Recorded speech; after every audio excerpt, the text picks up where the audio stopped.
All right. Here we are then. 1 o'clock. Yeah. Hey. XFM. I'll tell you what you should play. No, I'll tell you what, before you say, Yeah. we're back then. Yeah. We're back in town. Well, that was what I was going to say. You should play Boys Are Back in Town. No, this is Boys Are Back in Town. You should play that then. It's just a Talk then. Someone should talk. It's obviously already a shambles. Can you believe that? I'm amazed that we're back on the air and it's already a shambles. What are you doing? What? What are you talking about? I'm talking. No one was speaking. The record was ending. No one was speaking. It was just. Well, I might shoot off. Already, I might shoot off. It's like nothing's changed. Boys Are Back in Town on XFM 104.9. We're back then, aren't we, Carl?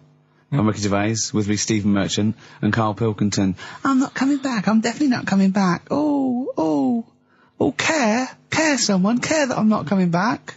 Rick, I seem to remember the end of the last time we were on. What was that, 3 months ago? Yeah, 3 months ago. Carl said he's never going to do the show again. There was nothing that was going to bring him back. Yeah. He didn't enjoy it, wasn't going to do it. All a ruse, right? Really? Yes. I've known him coming back for about 2 months, because he's got our agent now representing him. I thought he was a fool. I haven't really. Why? Well, what's he done for me? What's he done for us? No, I know, but I mean, he's your agent, so, and he's sort of calling Graham. And it was all a con, so Carl could get Mondays off. Poor Graham, the station's struggling enough as it is. Yeah. It's like running around like a headless chicken. Yeah. No one's listening. That's why I don't bother talking on the record then, because there's no loss to London. Sure. Right? It's pointless, this show. We don't do it for the money. We don't do it for the kudos. I don't know why we do it. No. Is there anything on telly at this time? I could have had a lie in. I know. But, it's all a ruse to get Mondays. He's got Mondays off now, because he has to do the show, 2 hours, right? And he's still getting paid. And it's all a con, because he knows that he's holding him over a barrel, and it's like, we've got to keep Carl happy. Right? I had Mondays and Tuesdays off before Duncan got involved. No, but you know what I mean, though? And it's like, poor Graham, who's the MD, in charge of the thing, probably pulling his hair out, worrying about the station, right? It's a sinking ship. And then Karl comes along, well, I'll do it, but I want Mondays off. He's probably sitting home now. His family, he's probably ridiculed by his wife. His kids almost certainly would have lost all respect for him. He's been fooled by Karl Pilkington. He calls his mates and goes, I'm busy, Graham. I don't, I just can't think. It's embarrassing. But do you know what I mean? And you think it's funny, and you think you've got one over him. He's going, Monday's off for 2 hours. Yeah, you do. You think, and now you're embarrassed we've said it on air. But you're only conning yourself in the long run. Because, do you know what I mean? I hate that sort of, the world owes me a living, what can I get out of the world? What are you going to give back to the world, Carl? What are you doing now then? Are you going to prepare Mondays? What have you prepared for this show now? You've had 3 months to prepare. Yeah. What have you got? What have you got for us? Okay, what's happened in the last 3 months? What? In this place or just my life? Well, what have you got for us? With 3 months, we're cloning about. You get Mondays off, you're getting paid for it, you've got a cushy deal, you're having a laugh, you're taking the piss out of the management, right? So, what have you got for us? Give it to us. I've kind of, updated Rockbusters a bit. Right, brilliant. Yeah. Right? So, and you said don't mess with it. If something's good, don't mess with it. What do you mean it wasn't good? It was never good. It was never good. No, of course we had good. to fix it. It was fun to do. It was a laugh. I mean, I imagine it was much more fun for me than the 450 listeners. You know what I mean? I enjoyed it. I enjoyed squeezing your head and dressing you up. No, but that's just it. When I had a meeting with Graham, right, I said, look, I'm not being funny. I don't want to do it anymore. Yeah. I've had enough of it. Yeah. And he was like, oh, what's up with you? You sounds like you have a right good laugh. I said, yeah, but that's all good acting and stuff. I said, it's hell in there. I said, like he's talking about Vietnam. Yeah. I said, having my head squoze, right? What? Squoze is still not a word. We've been away 3 months. It's still not a word. Right? Yeah. I said, he's putting a dustbin lid on my head. Yeah. You told this to the MD. He's hitting me with a tray. Yeah. He's chucking toilet paper at me. Yeah. And he said, yeah, but that's all over 2 years. I said, no, that was the same day. Okay then, what has changed in 3 months? They're listening, they've been listening for 6 minutes now. Come on, give us something. Bit of Nickelback. What's happened in 3 days? Play a record and let him 3 months? What, in my life or in here? Nothing's happened here, nothing's changed here. Right. But, I don't know, do you know last time we were on? Yeah. Right? And, I was telling you about the woman over the road, where I live. The one that walked around naked? There's a woman who walks about the flat naked, This is when Carl was watching a woman naked, then she looked at saw him looking. So what he did, this is the genius he did to get out of this, he pulled his pants down so he was naked too. His girlfriend comes in and goes, Karl, what are you doing? He went, I can't tell you now, but don't look out of the window. Yeah, go on, sorry. That woman, she's bought some blinds.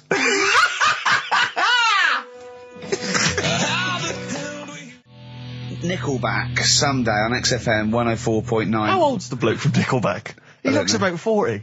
It reminds me of, you know when a kid's made up at a fete to look like a lion? Yeah. Do you know what I mean? It's like the Wizard of Oz lion. Yeah. But, you know, good tune. I'll be controversial. I think rock rules the world again, Steve. Well, I'd hope so, mate. Do you know what I mean? Are we going to hear some rock later in the show? We're going to hear lots of rock. Excellent. In fact, I might even play a little bit of Rainbow. Blimey. Just to, you know, we've got the darkness, but sure. I want to remind them where it all came from. Yeah. You've heard the Liz. Yeah. You're going to hear the Bow. Cheers, mate. Thanks for that. No, just high five. Yeah. So, Karl. Yeah, keep it real. Here we are then. Oh, incidentally, before we carry on, I just thought, it's weird, I was reading some of the fan emails and stuff we've got, and one of the things a lot of people like, it divides the listeners, is your laugh. It's interesting. Some people love it, they find it infectious, they find it adorable. I mean, close up in a small space, like a kitchen or something, it's annoying. Like, Karl was annoyed, because I squeaked in his ear earlier, didn't I? Sure. Why did I laugh? You on the toilet? I think I squeezed his head again, didn't I? And he said, no, it's not 1 o'clock He doesn't like the squozing. The squozing head. But it's the squozing one. The funny thing is, right, we were out a few weeks ago with a mate of mine, right, and he went to squeeze me head, right, give it a squoze. Sure. And I was like, don't do that. You know I don't like it, right? And Ricky said to me, mate, yeah, he doesn't like having his head squoze. As if it's like Marmite. As if some people love it. Yeah. And some people hate it. Sure. Yeah, okay. Well, anyway, there was a little taster of the laugh. That was more the kind of deep, throaty laugh, the belly laugh. But there's that kind of high-pitched squeak that you do. When I've got to get air out quickly. Because I'm going to burst. Sometimes I laugh so much that my liver and all, they try and get out to it. So I have to get it out really fast, like a siren. Right. Do you know what I mean? Is that how you explain the fact that you're quite fat? Yeah, that's just laughter waiting to come out. Every time you laugh, you become a svelte young thing, like Brett Anderson. Oh, dear. Well, anyway, it reminded me of the game that you and I used to play in our very early days of XFM, when it was literally Make Ricky Gervais laugh. Make Ricky Gervais laugh, which was a great game, I think. I remember the first one. It was that fella drinking a pint of beer. Yeah. I remember the very first time. I tell you what, it's not great. Though? Ant and Dec do it now. They actually, it's very similar to Make Ricky Laugh. It's called Make Ant Laugh. Interesting. So many of our great ideas have been stolen. Yeah. Or stoled. Stoled, yeah. And anyway, I was looking through the paper in the week, and there was a picture which which I think might be a Ricky Gervais, Make Ricky Gervais laugh. I don't know. Again, obviously it doesn't really work for the listeners at home, but I'll try and do my best to describe it. Can we stop saying my name, because it's like a Dave Gorman project? Can we just stop? Let's say a word often enough, it doesn't mean anything. Yeah. Let's stop saying Ricky Gervais. Well, what we're going to refer to you as. Alright, well, Make Patty Laugh is a new game. I'm trying to get one of those squeaks of a laugh. I'm concerned because I know. I'm not a monkey. I'm not sure, you're not a performing monkey. No, okay. I know that. Right. But anyway, let me just briefly summarise the story for those at home. Okay. The headline was Mum 48, a mother of 48 seduced boy of 14. Well, that's not funny. Not her own boy, obviously, but a neighbourhood child.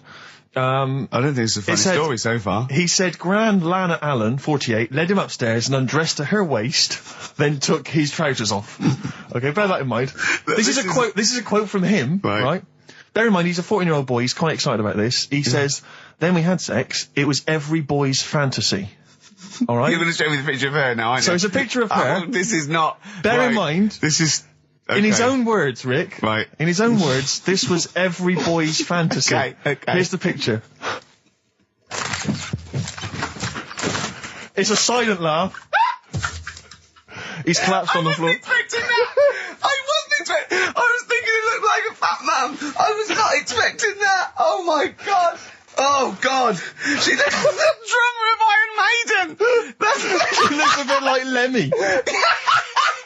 But I tell you, she looks like reminds me of most. Did you see those? They've got one with a fag on as well. I know. It's just that's her with them out of makeup though. Carl, have you seen Every Boy's Fantasy? You should see. Oh god. Oh. Have a look, Carl.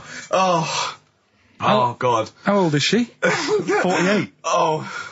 Oh, God. Oh, 48. That's lovely. Nothing wrong with that. I'd say if you don't know if you weren't lucky enough to see the picture, she looks just like the oldest man in the world. His photos on in newspapers and on the web for a while. He was about 135 or something. Carl. Look. It's, Carl's got a theory that Chinese people don't age well. This man was a Chinaman, right? And he was 120 or something. Yeah.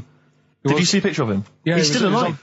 No, he's not. No, he's not. He died at 120. So he said 120 or something, but makes you wonder. What makes you wonder? Well, because they don't age well. I think he's using that. He's probably about 37.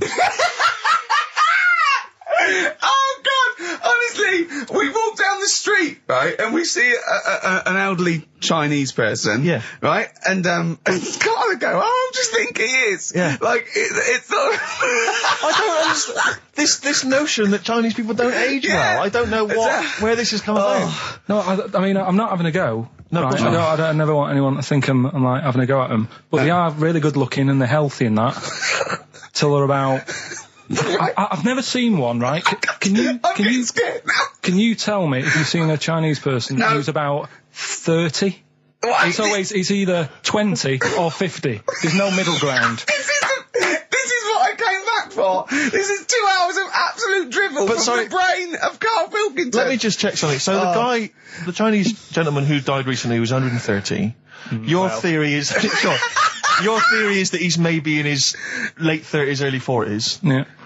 This is an elaborate conspiracy on his part, because obviously whenever they talk about the oldest people in the world, it is always a Chinese person. Yeah. Invariably. They do, yeah. I mean, they seem to win that every year. Go on. So your theory is that in those small backwater villages in China... Ross McWhirter comes to a little village. They go, the Guinness guy's on the way. He goes, well, until recently, the oldest person in the world, how old are you? And they're so embarrassed, because they think they look about 120, they go, 120, they go, really? Yeah, can I have his birth certificate? No. In fact, I think this Chinese bloke it wasn't verified by the conspiracy because he didn't have his papers. Didn't have his papers, no. So... Is this the same one or a different fella? I think it might be the same guy, I'm not sure. Try it on. So there's a huge conspiracy amongst these Chinese villages that every time... When you get to about 50, say you're 70. Because no one will believe us. Well, if you can confirm or deny that, then please email in ricky.gervais@xfm.uk. This is the Racist Show on XFM 104.9. Call in if you're anything less than a little mank. Outcast, Hey Ya, on XFM 104.9, with me, Ricky Gervais, you, Stephen Merchant, GQ Presenters of the Year. Radio Personalities of the Year. It's official. We're the best radio personalities of the year. We got that award sent to us, didn't we? And we did a little thing. But it was only our two names on it. It had your name, Rick, definitely. I remember that. It had my name. And your name. Didn't see Karl Pilkington's name anyway. No. And yet he's the one with the day off and the money and the conning the MD and making him cry at home. Let me just remind... Can I just check that again? So he's made a fool out of the MD. He's made a fool out of the MD. And all the major... Basically all the capital shareholders. About, I'm not sure if I'm coming back or not. I want a day off then. Which is the same day off as his girlfriend gets off. So he's just like walking around, I don't know, Hyde Park, just feeding ducks, when he should be working out what he can do instead of Rockbusters, which is basically Blockbusters with a word changed. Christ's sake. Right. If that's annoyed you, I'll tell you what is really weighing me up. Go on. The last week or so, this postal strike. I tell you, Rick, I have got no sympathy for him. I'd be a scab. I'd be walking through there and I'd be giving him the finger. I go, you can intimidate my family. I don't care. I don't care because the post has got to get through. Because I'll tell you what, it's not the fact that, the unions, they could organise a strike. I'm behind that, it's fair enough. But not when it's these wildcats. They're just out there, they're just taking days off, willy-nilly. They're sealing up the post boxes. It's going crazy. Maybe Karl could deliver a few records Monday. Well, I know Karl must be livid because probably his copies of the New Scientist and the Literary Review haven't turned up. So he's in a terrible way. And I got important documents that are supposed to be coming to me. There's nothing. There's hiding a hair of it. And I was cooking last night, and it got me panicked because I was thinking about if this just is going to spread now amongst other organisations and other groups. And you know what? Like a cancer. It was partly because I was cooking. Yeah. But I suddenly become terrified that they might go on strike. Go on. The guys in charge of the potatoes. Oh, anyone involved with potatoes. I had so much mash farmers. last night. I had so much sausage mash at the second helpings that I had to sit on the edge of a seat so my stomach could hang down. I love spuds. Spuds and bread. I could not do without spuds and bread. I feel like maybe I could make my own bread. Spuds, I wouldn't know where to start with a spud. Yeah. And it's like, they're amazing. You can boil them, you can broil them. Yeah. I don't know what broiling is, Nor do but I suspect it's tasty. I don't think it's as good as... I mean, obviously the chipped potato is... For the working classes, it was always on. The chip fat fire was always on in my household. The ceiling, the death trap fire, polystyrene ceiling was yellow. Exactly. Come Wednesday in our house. Yeah. And, always had chips. Because all I remember hearing, if I think back to my childhood, all I remember was, gotta stop and get some potatoes, or phone your dad, tell him to get some potatoes. Well, that was your job, wasn't it? Carl? The potatoes. Yeah. I mean, genuinely, it does concern me because what did you have to do? Didn't you have to fill a diary out for your teacher? Do you know when you're at school? I don't know if you do the same thing, but you get like a little red book, right? And every night, I think it was a way of the teachers sort of keeping an eye on you. So if you went out robbing, if you wrote it in your diary, they'd go what you're playing at. Sure. Right? So you'd have to write down what you did every night. Yeah. But I didn't get up to that much at that point. Sure. I used to just go on my errands. Yeah. And it was my job to like... I haven't had errand since the 70s. Nice to hear that. I went to Gervais, right, the little local supermarket. Yeah. And I got... what's it called? Euthanasia? What? I did... Gervais. New phase. Yeah. H-U-G-H. Gervais. Oh, Gervais is his name, right. Yeah. And I just had to get like a bag of potatoes. Of course you did, yeah. And a loaf. Staple. So I used to put that in my diary every day, and it got to a point when like even the teachers were like, just make something up. Yeah. Stop putting the same thing in. Start joyriding or something. Live. I remember when Jane was little, she was at school, I think it was about 10 or something like that, do a project over the week, and they were given a big list, like a list of 100 animals that they had to tick when they saw one that week. And the teacher knew she cheated because she ticked beaver. So she was trying to win and get it, but she knew, unless it was Susie Dibblethwaite's beaver. I know the school slut. I don't know, maybe. I don't know. But, so, it feels like the potato people have got me over a barrel.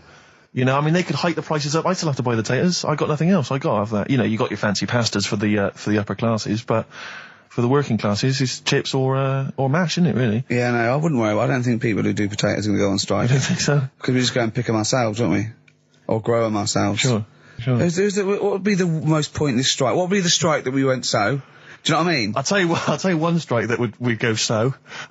Those guys who do sketches in Covent Garden. Yeah, take your picture, or they do a caricature of you. The strike, imagine the strike! You go out and you go, well, I want one with a big nose and a big chin. I want them using caricature of me and my sister. Yeah. Oh, dear. But I need a sketch, I need a pencil drawing of Leonardo DiCaprio. Looking like a monkey. I mean, how are we going to get this? This is unbelievable. Yeah. I'll tell you also, the strikes that have no effect. What? Those, people in nightclub toilets.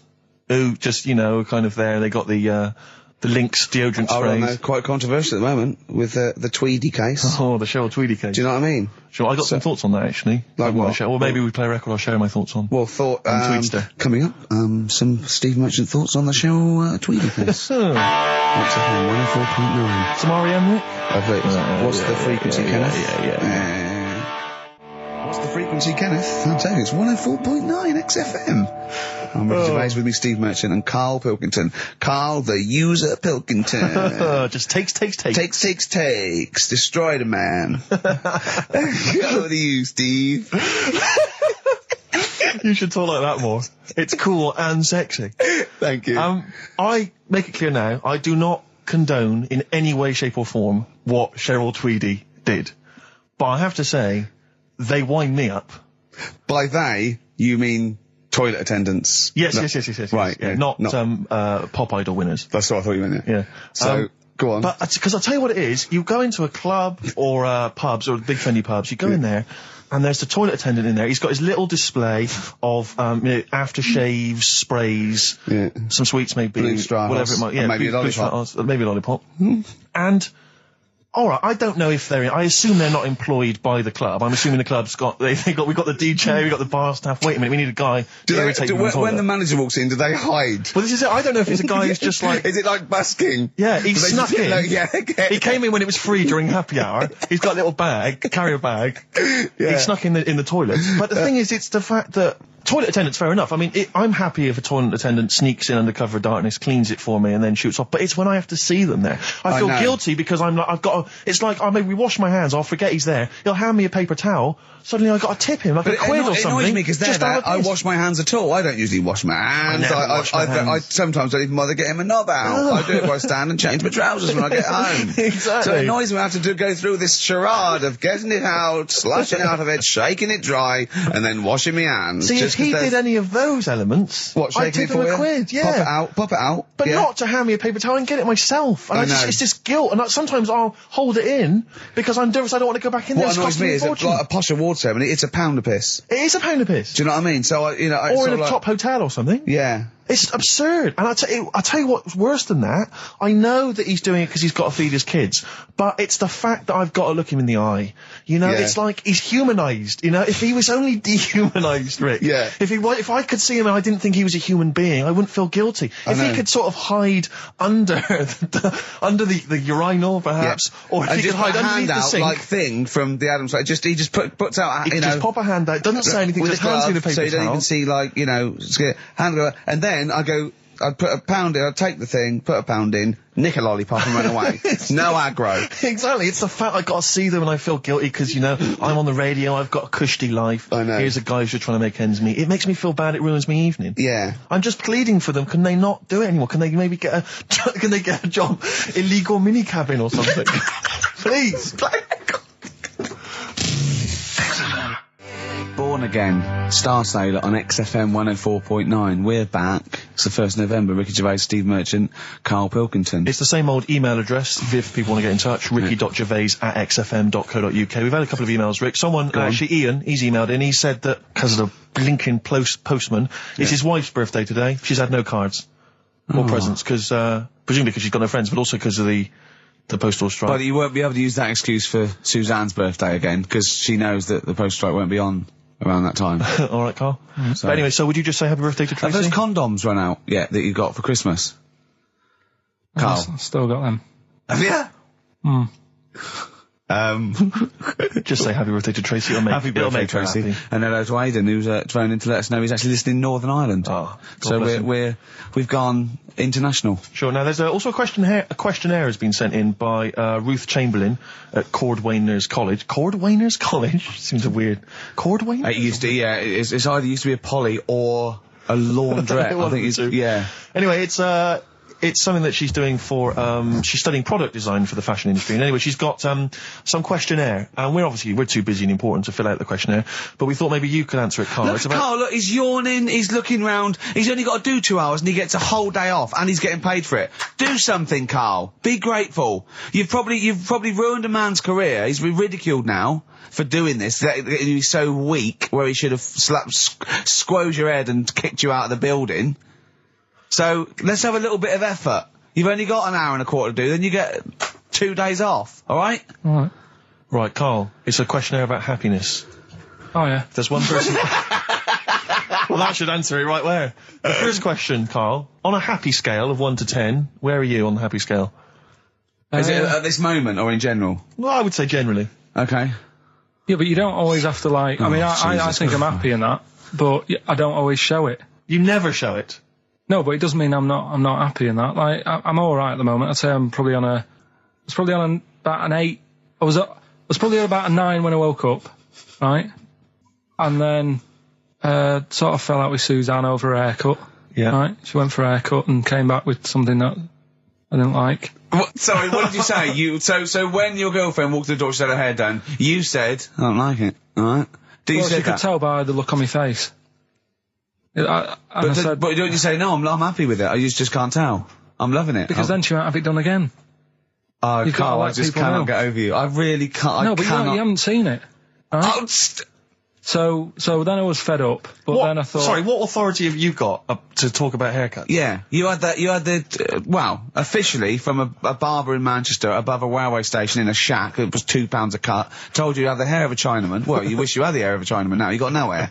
You're a little bald man with your mouth open, so don't... Is she listening to this, Suzanne? Sitting at home with a woolly hat on? I don't know. Well, she knows now, doesn't she? What did you say? What words did you do about it, though? I just said you look like someone out of Slade. interestingly, that's what I look for in a girlfriend. Oh, God. Which one, Slade? That one with the funny hair. Not Dave Hill. Yeah. The one with the crooked fringe and the goofy... She had her teeth done as well, did she? She had 2 front teeth put in. Dumper. So anyway, So prior to that, you're on a 9. Then you saw the haircut, you're on an 8. Yeah. Yeah. And now then, what are you on? I'm probably on about a 6 at the moment. Why? What's happened? Well, while Star Sailor was on, bit more head squeezing going on. So, yeah, about a 5 or 6. So generally speaking, what would you say you are? About 4. You're on a 4. Alright. What would you give someone who wasn't very happy? What would you give them? What are you thinking, Carl? Depends why they're not happy. They're low, okay, so what would you give them? I mean, yeah, depends, doesn't it? If it's someone who's just lost their arms and legs in an accident, you don't give them a lollipop. Sure, or some mittens. Yeah. You give them a hat. Yeah. Yeah. And dare I say it, a smile. A skateboard. Yeah. Yeah. I don't know. You don't know. You got to answer the question. Alright, so hang on, let's assume that you've upset your girlfriend because you slagged off her haircut. What are you going to do now to feel go and make her happy? How are you going to cheer her up? And not buy her a baseball cap. I don't know yet. I haven't thought about it because I've got this to sort out, haven't I? So when I get home, get her some gel or something. Oh, God! Oh, Christ. Okay, Oh. and, alright, just name something that always puts a smile on your face, Carl. It always cheers you up. If you're feeling a bit blue, it always cheers you up. A monkey, innit? Learning something. Right. That's a bit weird. I love the qualifier. No, I think it was 2 different sentences. I think it was learning something. That's a bit weird. Yeah. Oh. Learning something that's a bit weird. Okay, and finally, if you could have something to make you happy, what would it be? Little chimp, wouldn't it? Little chimp in a suit. Well, don't answer for him. Don't put words into me. You could have anything you want. It'll cheer you up and make you happy. What would it be? You can't say a skin of titanium. It's got to be something possible. Yeah. X-ray vision. No. What would you have? It can be conceptual. It could be world peace. It doesn't have to be, a new watch. Yeah, let someone else wish for that. Sure. That'd be a waste. Yeah. Yeah. Why should you do it? And then someone else gets a nice new watch and there's world peace. Exactly. You're walking round, it's nice and peaceful, you know what time it is. He's swanning round, he's got a lovely new watch and there's no threat of him being bombed. Exactly. I'm quite happy the way I am, really. I don't really want Are that you much. really? But you're on a 4. Yeah, you're on a happy scale of 4. Yeah, you're on a 4. Surely you want to get to 10. Surely the point of life is to be on 10. Yeah, but what's a 10? Do you know what I mean? No. What's a 10? Contentment, absolute contentment, joy Bliss. in your heart, Yeah. inwardly and outwardly. Not walking around with a little round mank head with your mouth open going, what's the point of that? I've done it once. Is that why you've still got all the condoms? I've done it once. What's the point of that? Alright, we're gonna get over some air gel. Come on. 10. Just one thing that would make you happy. That would cheer you up if you were feeling low. Tuesdays off as well? I'll have the MD just, resign straight away, shall I? I honestly don't know what would make me happy just like that. Because I am happy. I know you say I'm fed up and that. Do you know what? He said right. he wouldn't want to be too rich. He said, because if I was too rich, then Suzanne would say, let's go around the world. He said he wants to be rich enough, so they're happy in that, they got their bathroom and everything, but they still can't afford any more holidays a year. Think of that wish. Think of that capping your wishes. Yeah. Do you know what I mean? Putting a ceiling on your ambition. I love it. It's genius. Look at his face. Play a record. It's like if you'd won that ticket round Charlie's Chocolate Factory and he'd said, actually, Carl, I want you to take over the factory. It was a test. You'd have said, I just wanted to look around the chocolate factory. Yeah. I'm happy to go back and live. No, he'd have said, poor. I'll work it, but I'm not working Mondays. Exactly. Play a record. Imagine giving a chocolate factory to a kid. I know. Idiot. Give it to the fat one at least. He'd enjoyed it more. Beautiful. Billy Bragg from his Essential Billy Bragg compilation. Now, I know a lot of people are thinking Billy Bragg, I can't be bothered, politics, and I have to say, buy this CD, skip past every song that is, for instance, there is power in a union. Don't be duped by fascism. Yeah, it's your right and duty to vote. Yeah, right wing, wrong wing. Exactly. Ignore all that. But just listen to the love songs. His love songs are beautiful. Yeah. It's fantastic. Tonight I celebrate my love for you with a pint of beer and a new tattoo. It's great. Brilliant. Yeah, lose the ones about Exactly. Striking. Yeah, exactly. Because we know what we think of that. So I heartily recommend that. Carl, we're on happiness. Carl, Yeah. I'm trying to explain to Carl that the aim to, is really to get on a 10. Yeah. Well, I like the fact that he started on a 9. But I love the fact he's happy with 4. Yeah. I love that. No, but what I mean is, right, I'm not looking for, like, happiness. Right. I'm You're all not right. looking for happiness? What? What's that for? What I mean is, right, I'm happy when I'm not fed up. So what I mean is, I'm happy. Is this your new book, Psychology of the Mind? What is that? I'm happy when I'm not fed up. That's like an 8-year-old trying to explain happiness. Johnny, what is it when I'm happy when I'm not fed up, miss? Well done, good boy. That's it. You're happy when you're not fed up. Talk like an adult. Yeah, but that's what I'm saying to you, though. What? I'm happy most of the time. It's just that when things niggle me, I find that I realise when I'm annoyed more than when I'm happy.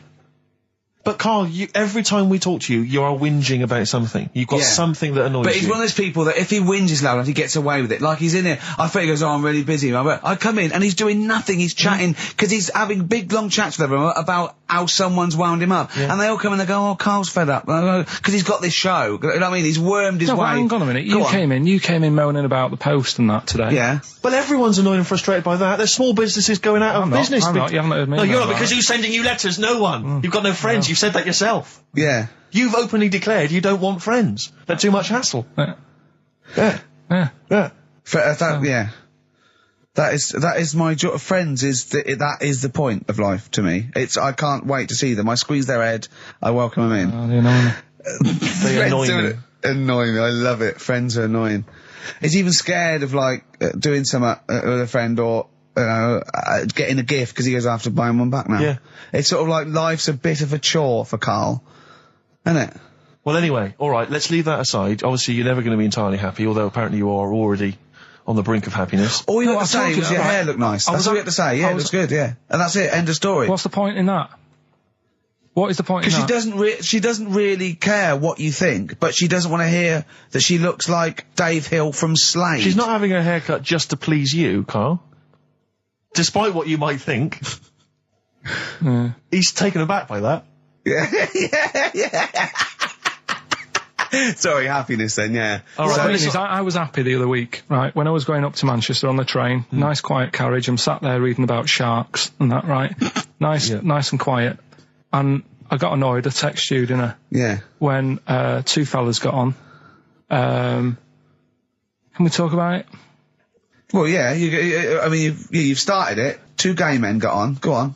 2 gay fellas got on. Yeah. And it wasn't the fact they were gay that bothered me. It was like, each to their own. Let them get, you know what I mean? Let them do what they do. Yeah. And, behind closed doors. But they started talking really loud, right? And they were going on about, that's annoying anyway. That's annoying whether you're straight or gay. Talking to you. But do you know what theory I have about they go out late? Yeah. Gay people always go out late. Yeah. Yeah. Right. When what time do you go out in the evening? 7:30. If you go out about 7:30, if I'm out of work, I might go out about 8 o'clock or something. Yeah. I guarantee I'll sort of be in bed by about 12:30. Sure. At that time, they're still sort of ironing the jeans, right? And the funny thing was, I've always said this, right? Dancing along to ABBA. You sort of said that's rubbish. I'm sat on the train reading about sharks. These 2 are talking, and they're going, "Oh, we can't wait to get there." And his phone goes, and he goes, "Hello," and on the end he goes, "Anyway, I'll see you at 1 then," right? Right. So I thought, well, maybe that's tomorrow. Could be 1 in the afternoon. That's when most people would meet. Yeah. And then he carried on talking. Most people would meet. Carried on talking, and he goes, "Yeah. So anyway, like I say, see you tonight. 1 o'clock is meeting someone." Yeah. I don't know why you go out that late. Do you remember when his favourite record of all time is The Killing of Georgie? Sure. He said, would he have been killed if he'd have been back at a decent time? Yes. There's no mention of the time in this song. And then the funny bit was, actually, that did make me laugh, right? When he'd finished talking on the phone, he said to his partner, right, oh, there you go, let's have a little chat. And the fella said, who was that? And he said, oh, it's Dave. He said, which one's Dave? He said, you know, the one with the shaved head. I thought, in the gay community, yeah, that isn't a good description. No. Do you know what I mean? Yeah, I know. They've all got little shaved heads. Before we move on, was the Sharks article interesting? Did you learn anything? It's pretty good. Was it? I'll teach you something about that later. Oh, okay. Is this educating Ricky? It wasn't, but I can teach you a bit. Yeah. Alright. That's good. Play some ads and that. Play some ads and a tune, and then have we got maybe a competition? Yeah. What have we got? We're all looking forward to that. Alright. Fortune Faded, Red Hot Chili Peppers on XFM 104.9. I'm Ricky Gervais, with me Steve Merchant and Karl Pilkington.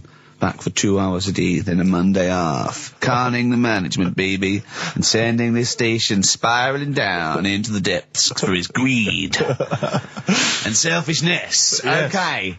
We were talking earlier about things that have happened when we were away. Quite a lot, but there's one thing I heard. It might be a rumour. I hope it's a rumour. I kept it from you, Steve, because I want you to sort of have spirits out, because we've been at it in the office, and we've got to be... Okay, I'm just going to say it. I think Shed 7 have split up. Sorry, I didn't... Shed 7 have split up. I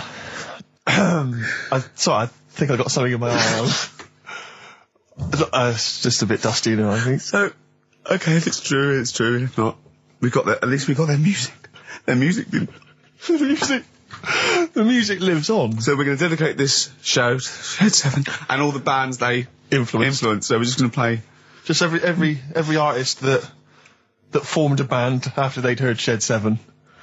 Just play them from now on, and obviously the hits, all the hits, the Shed 7 hits. When I saw this, I saw it on a website. It said about, is it true Shed 7 has split up? And the next, one of those dorky message boards, someone came on and said, you are joking. Oh dear, what else has happened? I just pray that it is just a rumour. It's just a rumour, yeah. Just call in if it's true. Well, no, call in yourself. Well, Shed, if Shed's listening, yeah, and he's not busy, he's got Mondays off now. Call in and say what was the split all about? Tell you what I read about. Sharks, monkeys, or jellyfish? It's 10 past, isn't it? We haven't done a little bit of knob news. No, right? We haven't done knob news, no. But it's been 3 months. It's been 3 months coming. There's this thing. I don't know the full story. I don't know how it happened, right? But little Russian fella. Yeah. He was sort of having sort of emptying his bladder, right? And somehow electrocuted himself. Right. And sort of did a bit of damage. How did he smashed onto some live wires or something? Something like that. So did anyway, it damage to himself or to an electric fire or something? No, to himself. To himself. Yeah. And so the doctor didn't slip and took curling tongs went up his arse when he was pissed, because that's happened a lot. In yeah, we've all been there. We've all shoved the old curling tongs up the arse when having a piss. Right.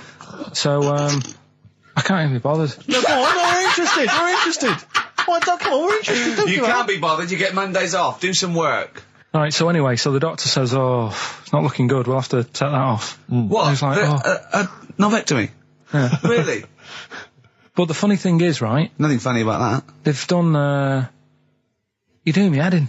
Just tell the story. Just doing me head in. Oh, you can chill out on Monday. I've only got 15 minutes, but I'm going to talk to you every Saturday. I'm going to get the money's worth out of this, because you get Mondays off, and I can't bear the fact someone getting away with something like that, because it's terrible. So you're going to stick this out, or you're going to have to work Mondays. So take it on the chin, right? Okay.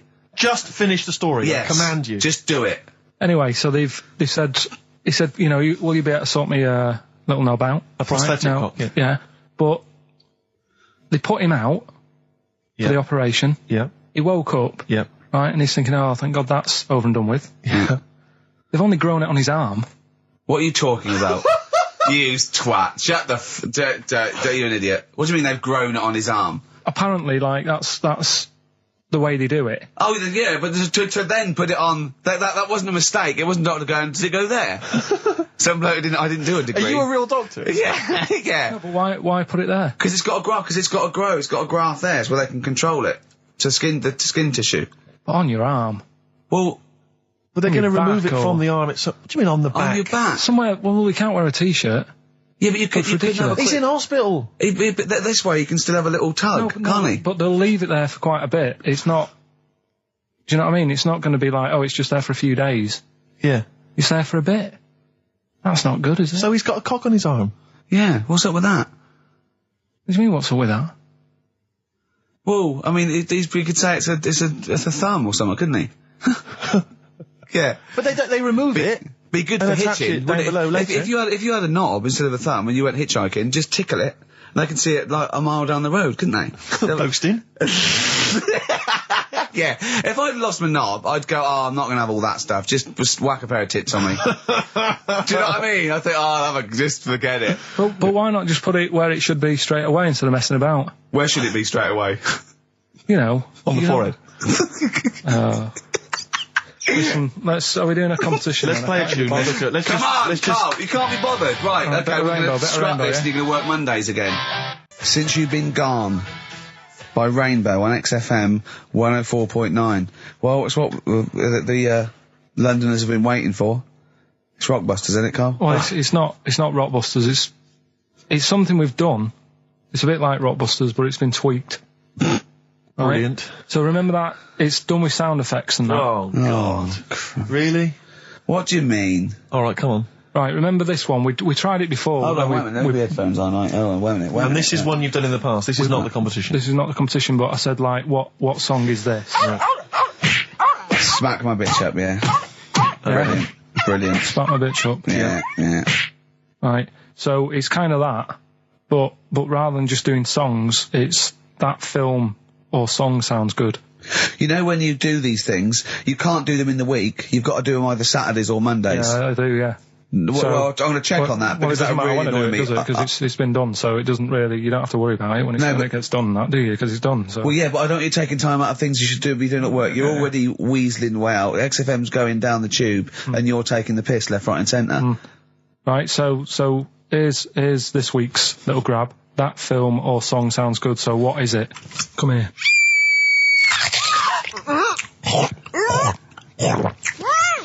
I'm well happy now I've had that. What? Right? It's a film or a song title, is it? No, it's a film or a song. What do you mean? Forget that. It's a film. What are you talking about? That must have taken you 3 minutes. I didn't do it on a Tuesday, though, because that's cut into precious time. Have you seen how long a trial takes him? About 30 minutes. Sorry, let's just concentrate for a second. Okay, right. This is a film, This is a film title. The title of a film. Yeah. Play it again. Come here.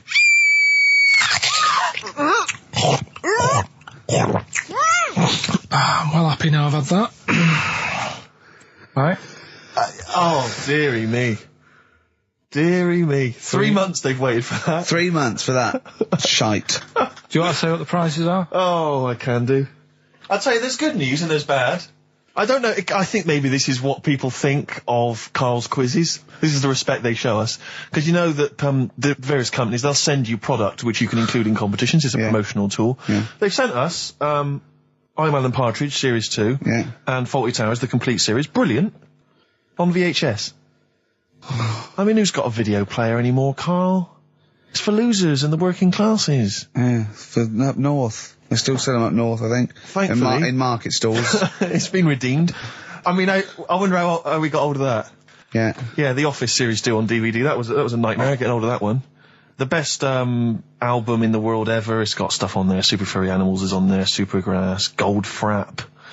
And also The Best of the Boomtown Rats, which is not bad. And a couple of Teachers DVDs. So some good stuff there amongst the VHSs. And you can win all of those treats by identifying this film. Oh, God. Come here.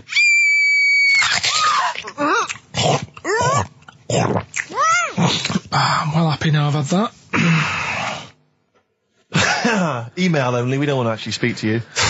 ricky.gervais@xfm.co.uk. I'm sorry if that's brought you down, it's made us feel Can bad. I just say something? What's the phone number, Carl? 08700 800 1234. 08700 800 1234. Call up for no reason, because I want Carl to answer the phone. He hates doing it. So call up and talk to Carl. Ask him anything you want, just talk to him. Okay? Right, answer the phone, they're going mad. Big Sir on XFM 104.9. He's so annoyed that he had to answer all those calls. Why did you like it? We're wasting time, aren't we? That's your listenership. No. They want to speak to you. No, that's nice and everything, that people call up. Yeah. But we should be concentrating on what we're doing. Yeah, well, but I do this show to annoy you. I don't do it for the money, or the kudos, or the awards. Do you know what I mean? I do it so you have to be here and do what I say for 2 hours, because you're getting away with murder here in the week. I don't like seeing that. I don't like injustice in the world. I try and fight it wherever I can. So I do it to annoy... It's good of you, Rick. Thanks for doing that, mate. Yeah. It's interesting, though, that you're passionate about fighting injustice, but you focus specifically on Karl at XFM. One of the world's lesser crimes. Being a little bald mank twat. Exactly. I know, yeah, but nonetheless, it is a crime. Look at it, look, he's got his head down like one of those, one of those chimps that have, like, lost their mate in London Zoo. He just sits there like, a broken animal. Karl, what are you thinking? Where are you on the happiness scale now, of 1 to 10? Karl? On about a 3. Go on, Steve, what are you going to do? Well, we were talking earlier about stuff that happened while we've been away. We don't talk I haven't been this upset since Skunk and Nancy broke up. Yeah, I know. Cheryl Tweedy. Tweedster. We've done that. We've done the Tweedster. Well, of course, the war. Is that all done and dusted now? I think it's pretty much over. I think we've sorted that out. Okay, good. What annoys me is people going about going at Tony Blair and Bush, right, for like bombing stuff and all that. But my point is this, right? Those bombs have all been bought and paid for. Yeah, you, the taxpayer, they're yours. And I'm not a scientist, but I think bombs go off. I think so. And if you don't use them, you lose them. So let's use them. Exactly. Do you know what I mean? It's like tinned food. It lasts for a while, but eventually it's going to go off. It's like anything. Oh, we better eat that. No, don't open the fresh stuff. Don't build the fresh ones. Let's use the old ones. Exactly. So because they're just stockpiling there, and they cost us millions. I know. We want to see if they work as well. What? We've never tried that one. Use them. Use them on just Oh, exactly. Karl, who would you bomb if you could? I wouldn't. No? What do you mean?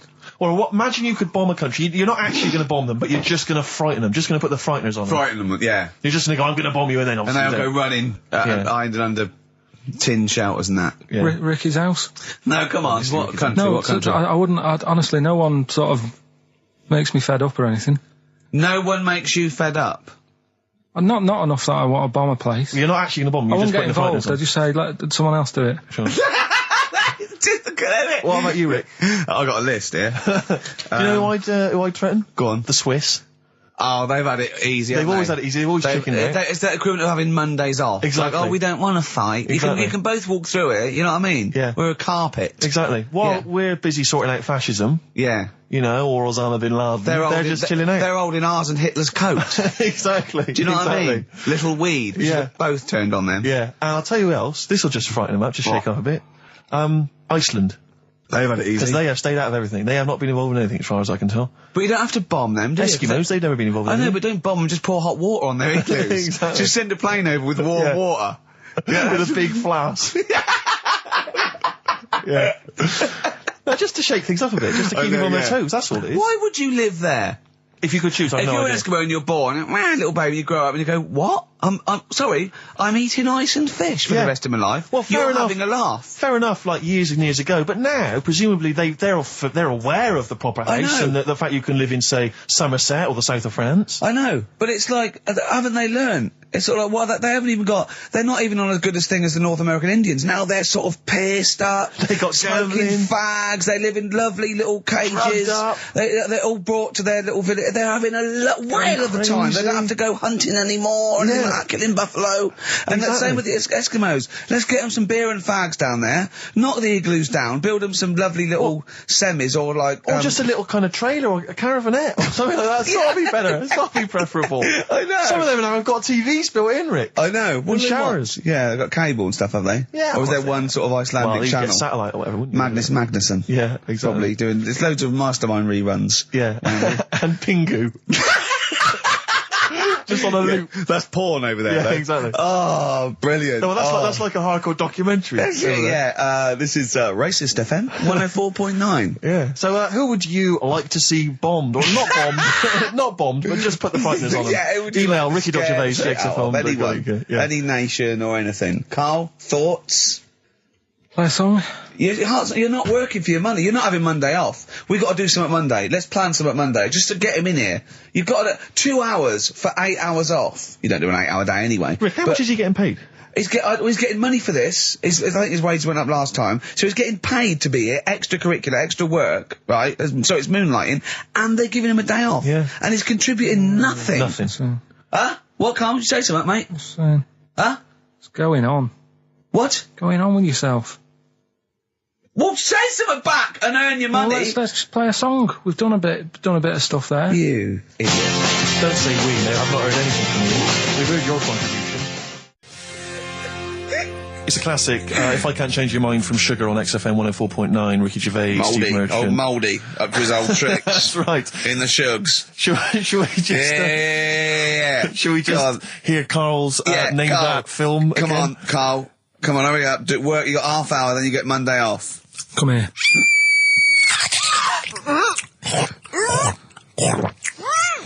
I'm well happy now I've had that. So ricky.gervais at xfm.co.uk. What's Carl's email address? Is it carl.pilkington at xfm? So everyone sends an email on Monday just so he gets back and he's got to do something on Tuesday. Yeah. Maybe he should have took the load off on Monday. I don't know. PIMP, 50 Cent on XFM 104.9. Me, Ricky Gervais. You, Stephen Merchant, and you, Karl Pilkington. Alright? What are we doing then? How are we going? Carl, how are you feeling? On a scale of 10 now, happiness scale? Just building back up again a bit. Yeah? Why? Probably on about a 5. Oh, that's not bad. What changed it? Just calm down a bit. Yeah. So. The chilled out vibes of PIMP probably helped you. Yeah. I think we should just say, give massive props to Adam and Joe, who stood in for us. Oh yeah, stood in for us. Did a great job. Yeah, great, really good. In fact, interesting, I listened to their show. Are they going to get their own show here? I think they should. Yeah, they'll probably get something. Well, there you go. Well, it's interesting, as I was listening to them, they had quite a nice selection of features. They had a couple of good competitions and things. Now, I don't know if, having done them for XFM, is it somehow, they may be kind of under some kind of XFM copyright? Which would mean, as we've got no ideas, maybe we could just hijack some of theirs. Maybe you could look into that. Obviously not Monday, you're not here, but... I was with Joe Cornish last night, went to a little, do at, Jonathan's house, and Joe was there, and he walked in, and I was taken aback by how tall he is. Sure. Because I'd forgotten, and he's about 6'4", but he's unlikely to, you know what I mean by that? It's sort of like some people surprise you. And, he was going, I don't consider, 6'4", big. I said, well, it is pretty big. I said, but I know what you mean. I walk around with Steve Merchant. Yeah. And, he went, how tall's Steve? And I said, 6'7". Yep. And Joe went, oh, that's nearly a disability, isn't it? Do you know, he's absolutely right as far as I'm concerned. No, do you know, I've genuinely, since school, I used to go to school with a little disabled fella. Lovely guy. No, I swear to God, lovely guy. And I remember he came in when we got in the sixth form, and he'd basically got, I don't know what the ins and outs of it were, but as far as I could tell, he'd got a car for free. A specially converted car. Yeah. You know, because he was disabled. And he was driving that around. Same as Carl. Me. I need this, I need that. But it seemed to me that I was thinking, well, why can I not get something similar? Because there are some cars I can't fit in. Because I'm too tall. I genuinely cannot drive the smaller cars, the cheaper cars. I'm obliged to buy a more expensive, larger car. Because I can't fit in the tiny. Yeah, that's like saying you've got to pay more for your shoes because there's more leather, which is true. Which is absolutely true. It's a nightmare getting shoes. But fat people have to pay more. Do you know what? It's a nightmare getting chairs, comfy chairs that I can sit in the home. I sit in a chair for very long, my back's killing me. Now, how is that not a disability? But no, you don't see people like me whinging. But I think tall people, I read an article that taller people on average, get higher wages through an advantage, or just because they're taken more seriously than little dumpy fellas. Sure. Do you know what I mean? But I don't think I genuinely don't think there are many benefits of being really tall. People seem to assume there are, but beyond the fact that I can reach things down from a high shelf, I know. I don't think there's any real perks. I've seen you hit your head a few times. That's a disability. I know, I have seen you hit your head a few times, and I think, oh God, that must have hurt. Obviously I'll make sure okay and then laugh. Of course. But I know it must be annoying. Thanks, mate. No, but I mean, there's a pub, there's one pub in Soho that he has to go down backwards. Yeah. He has to lean that, it looks like a limbo dancer. Yeah, they've almost got to lower me in on ropes. I always find it amusing. But like, for instance, on a plane, on an aeroplane, I can't get some of the seats, I can't fit in some of the seats. Not in any way, not the way that I could. Because how is that not a disability? There's some seats that people can't afford because they're poor. It's not a disability. That's irrelevant. Don't go on a plane then, because you're poor.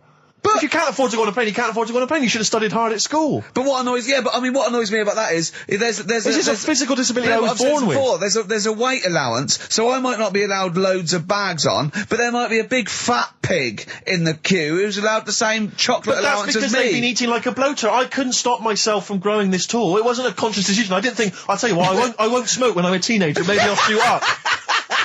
I'll eat healthy. I'll probably add an extra 2 feet. It just kept going. You do eat too healthy. You eat way too many greens. But that's not why I grew to this height. It's a genetic thing, isn't it? Yeah, but if you lived near some sort of pylon or something and just, as I say, smoked from an early age, you wouldn't have been that tall. Don't think when I was a gangly teenager having the piss taken out of me, I wasn't thinking I wish I'd been born near a pylon. Or Chernobyl. Could your mum or dad, could they have banded you like they did with little, didn't they do that with someone's feet? Well, yeah, concubine, yes. I didn't come out this tall, did I? No, but slip it in the blood. And how would they bandage it? They'd have to bandage him round the feet and round the top of the head. Yeah, I'd be walking around like a mummy. Yeah, or a bonsai boy. But people didn't really realise I was going to be this tall until I was 14 or 15. You know, you don't realise when you're an 8-year-old. How tall were you when you were about like a gangly... Okay, so a typical gangly teenager, 15. How tall were you at 15? I don't know, 6'5" maybe? And I bet you were like a beanpole, weren't you? Well, of course. Yeah. And what sort of glasses did you have? Cool. No, what did you have? I don't know, a monocle. No, I can't remember. Did you wear a bow tie once? I wore a bow tie? I thought I was trying to preempt the styles that might be coming around. I think I've been watching a lot of George Formby films. And I thought it can only be a matter of time before the bow tie comes in. I thought it might be quite kind of urbane and debonair. Yeah. So what was Robin Day at the height of his fame? I think he might around this time, yeah. Yeah, I wanted to go for that dandy look. I thought that's what the girls would go for. I know, the dandy. Oh dear. So I still want to see you with a pipe and trilby. Yeah. I just think you'd look great walking on the street. Yeah. But I genuinely, I really, it does frustrate me that I don't get any allowances for being very tall. It doesn't count as a disability. Well, it does count. No, it doesn't. It's not a disability being 6'7". But how can you explain, for instance, travelling on a bus or a coach? There's some seats I can't sit in. The only disadvantage is, people look, I've seen people stare at you, but they stare at me because I've been on the telly. What's that a disability? People being recognised? Yes, but you could avoid that by not being on the telly. It's your choice. This is my point. It's your choice. Yeah, it's the same as the big fat people. It's their choice. It's a different sort of stare, isn't it? I've been there. Yeah. When, the sort of stare that you get and the sort of stare. Well, obviously sorry, Steve, but I'm gonna, follow up this inquiry. What do you mean, Carl? No, I'm just saying it's more of a stare of fear than, like with you, they go, oh, it's him. Yeah, go on. Whereas with you, it's more like, jeez. Do you know what frustrates me? What?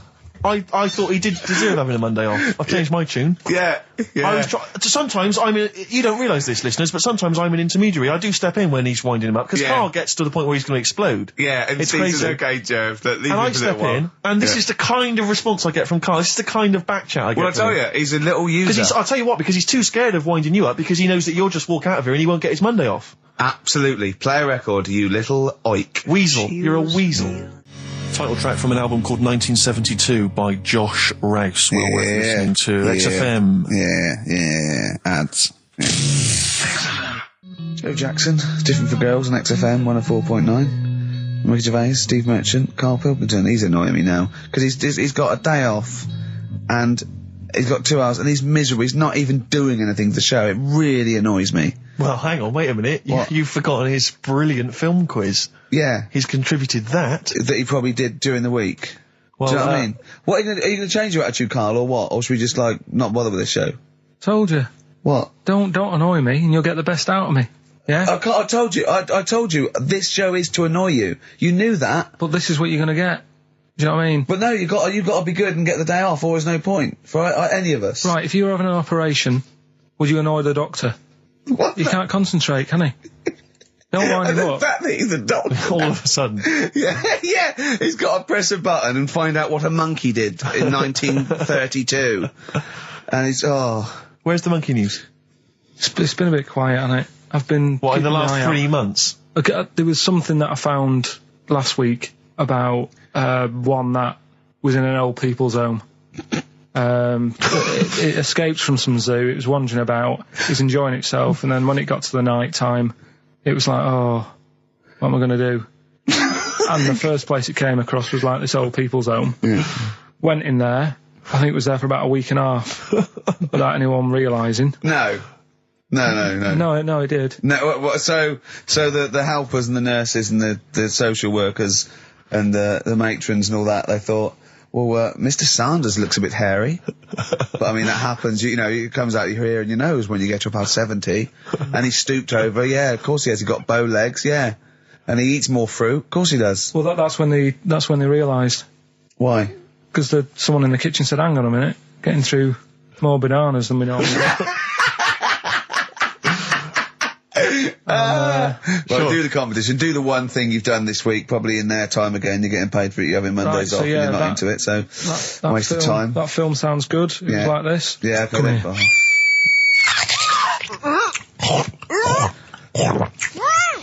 I'm well happy now I've had that. Oh, yeah. Right. So that's a bit of a cryptic clue. Yeah. Someone eating this woman. Yeah. And he's happy that he's had that. Yeah, go on. Yeah. That was Gladiator. So. Who wins? A couple of people sent in Hannibal, which would still work. Yeah. And someone else sent in Maneater, which I suppose works. Although he did put the thing in about I'm well happy, glad. Yeah, I know. I know it's not. So. It's not worth the I don't know undercredit he gets for this and a day off. No. Well, Eva, who got the answer right. Well done to her. I'm going to give her the prizes. She said that she'd heard this before on Christine O'Connell's show. This is really annoying. Right, that's it. You're going to do something, or we're going to stop this and you have to work Mondays again, because you are taking the piss out of me, you're taking the piss out of Graham, and you're taking the piss out of London. I'll see you next week, and you can change your attitude. Limp Bizkit. We may be back next week. It depends how Carl gets on. Maybe he bucks up his attitude. Thanks for listening. All right. Here we are then. 1 o'clock. Yeah. Hey. XFM. I'll tell you what you should play. No, I'll tell you what, before you say. Yeah. We're back then. Yeah. We're back in town. Well, that was what I was going to say. You should play Boys Are Back in Town. No, this is Boys Are Back in Town. You should play that then. It's just it. Talk then. Someone should talk. It's obviously already a shambles. Can you believe that? I'm amazed that we're back on the air and it's already a shambles. What are you doing? What? What are you talking about? I'm talking. No one was speaking. The record was ending. No one was speaking. It was just. Well, I might shut off. Already, I might shut off. It's like nothing's changed. Boys Are Back in Town on XFM 104.9. We're back then, aren't we, Carl? I'm Ricky Gervais, with me Stephen Merchant and Karl Pilkington. I'm not coming back. I'm definitely not coming back. Oh, care that I'm not coming back. Rick, I seem to remember the end of the last time we were on. What was that, 3 months ago? Yeah, 3 months ago. Carl said he's never going to do the show again. There was nothing that was going to bring him back. Yeah. He didn't enjoy it, wasn't going to do it. All a ruse, right? Really? Yes. I've only been coming back for about 2 months, you know, because he's got our agent now representing him. I thought he was a fool. Really? Why? Well, what's he done for me? What's he done for us? No, I know, but I mean, he's your agent, so, and he's sort of calling Graham. And it was all a con, so Carl could get Mondays off. Poor Graham, the station's struggling enough as it is. Yeah. It's like running around like a headless chicken. Yeah. No one's listening. That's why I don't bother talking on a record then, because there's no loss to London. Sure. Right? It's pointless, this show. We don't do it for the money. We don't do it for the kudos. I don't know why we do it. No. Is there anything on telly at this time? I'm going to have to lie in. I know. But, it's all a ruse to get Mondays. He's got Mondays off now, because he has to do the show, 2 hours, right? And he's still getting paid. And it's all a con, because he knows that he's holding him over a barrel, and it's like, we've got to keep Carl happy. Right?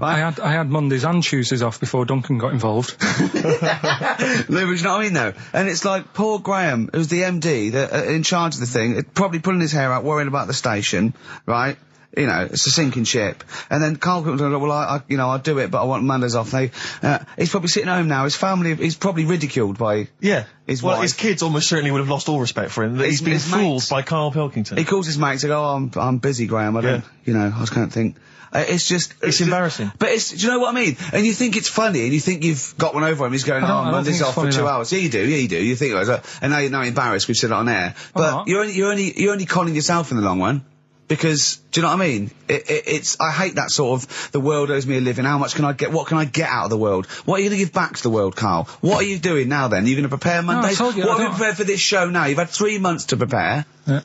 What have you got? What have you got for us? Okay, what's happened in the last 3 months? What? In this place or just my life? Well, what have you got for us? We're 3 months, we're cloning about, you get Mondays off, you're getting paid for it, you've got a cushy deal, you're having a laugh, you're taking the piss out of the management, right? So, what have you got for us? Give it to us. I've kind of, updated Rockbusters a bit. Right, brilliant. Yeah. Right. So, and you said don't mess with it. If something's good, don't mess with it. What do you mean it wasn't good? It was never good. It was never good. No, Of course we had good. to fix it. It was fun to do. It was a laugh. I mean, much more. I imagine it was much more fun for me than the 450 listeners. You know what I mean? I enjoyed it. I enjoyed squeezing your head and dressing you up. No, but that's just it. When I had a meeting with Graham, right, I said, look, I'm not being funny. I don't want to do it anymore. Yeah. I've had enough of it. Yeah. And he was like, oh, what's up with you? You sounds like you have a right good laugh. I said, yeah, but that's that's all good acting and stuff. I said, it's hell in there. I said, like he's talking about Vietnam. Yeah. I said, having my head squoze, right? What? Squoze is still not a word. We've been away 3 months. It's still not a word. Right. Yeah. I said, he's putting a dustbin lid on my head. Yeah. You told this to the ND. He's hitting me with a tray. Yeah. He's chucking toilet paper at me. Yeah. And he said, yeah, but that's all over 2 years. I said, no, that was the same day. So, okay then, what has changed in 3 months? They're listening. They've been listening for 6 minutes now. Come on, give us something. bit of Nickelback. What's happened in 3 days? Play a record and let him 3 think. months? What, in my life or in here? Nothing's happened here. Nothing's changed here. Right. But I don't know. Do you know last time we were on? Yeah. Right. And I was telling you about the woman over the road where I live. The one that walked around naked? There's a woman who walks about the flat naked, This right? is when Karl was watching a woman naked. Then she looked at... saw him looking. So what he did, this is the genius he did to get out of this, he pulled his pants down so he was naked too. His girlfriend comes in and goes, Karl, what are you doing? He went... I can't tell you now, but don't look out of the window. Yeah, go on, sorry. That woman, she's bought some blinds.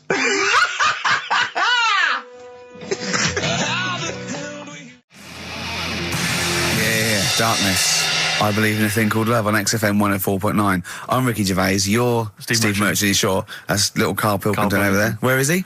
There he is. There he is, yeah. All right. Yeah. Hey. Back together again. The old gang. Yeah, it started last week. Yeah, I think triumphant return. I think it went well last week, didn't it, Karl? Good show, wasn't it? You loved it, didn't you, Karl? Brilliant, right? Yeah? Yeah. Now, you weren't speaking to Suzanne last week at this time because you said she had a haircut, probably quite an expensive haircut. She's a lady in media. She's got to look good. She probably doesn't go to the barber like you or just shave it at home. Probably spent quite a little bit of money on it. She came home. She thought, well, my sweetheart, my lover, my sweetheart, you know what I mean? The man in my life is gonna love this. Well, he adores everything about me. He's gonna love my hair. She walked in. Hello, Karl. All right. You look like Dave Hill from Slade. Is what Hugh said to the poor woman. And then talked about it on air. She was furious about that. So what did you do? Karl? She did listen, yeah. She wasn't happy. And she heard you slagging her hair off? Yeah. She, well, what so this is probably annoying her now. Well, no, it doesesn matter. We can do a lot today because she's at work. So, and of course, no one's going to tell her. Let's have a chat about a fat arse, shall we? Let's get it all done. Oh dear. You are in so much trouble. That's... Look, he's realised he is a little bit worried. Oh, didn't you go and buy her a coat or something? Took her out on Sunday and treated her to a new coat and that. Yeah. But I offered, I said as well, I said I'd pay to have it done again. Oh no! Karl, you have... Oh God! Oh my Christ! So she listened to the show. What did she say? You got home, she'd heard you slagging her hair off. Imagine that. He thinks that's a good thing. We've won the pools. Brilliant. What are we doing? Well, you can have facial surgery now, love. It's sort of like... It's just... Christ! You offered to have it done again. Unbelievable.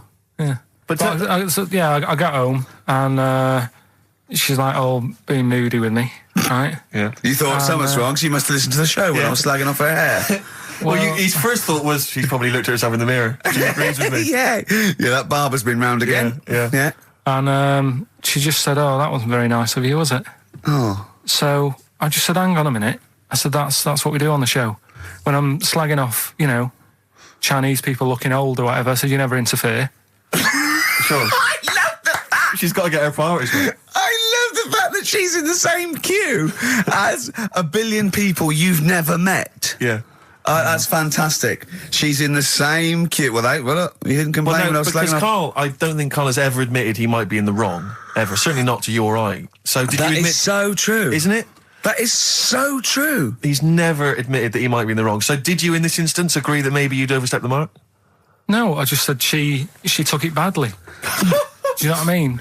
It's only a haircut. Yeah. Yeah. Well, Steve, you haven't seen it, so you can't start interfering on this one. No, okay. No, I haven't seen it, but I very much doubt she looks like Dave Hill from Slade, who, if I'm unless I'm mistaken, used to cut his hair with garden shears blindfolded. Well. So, you know what I mean? And did her teeth stick out and she started speaking with a Brummie accent as well? I've got used to it now anyway. So. And so did you bought... So at some point you came crawling back and you said, do you want me to buy you a coat? I just said, let's leave that. Let's go out and have a good weekend. Sure. But get your hat before we go.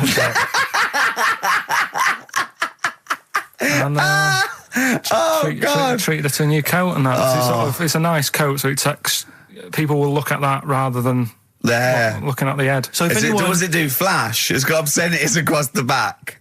If anyone who knows Karl's girlfriend is listening... Tell her. And maybe you're a work colleague and you're listening to the show. Because I think this is terrible. Get her to phone him now. Get her to phone him now. I mean, get her to phone on the XFM number. What's the fat ass complaint line? Because you are in deep shite. That's Michael Stipe and his boys from Rapid Eye Movement. Bad day. I hope you're not having a bad day. It's Saturday. It's 1:05. I'm Ricky Gervais, with me Steve Merchant and Karl Pilkington on XFM 104.9.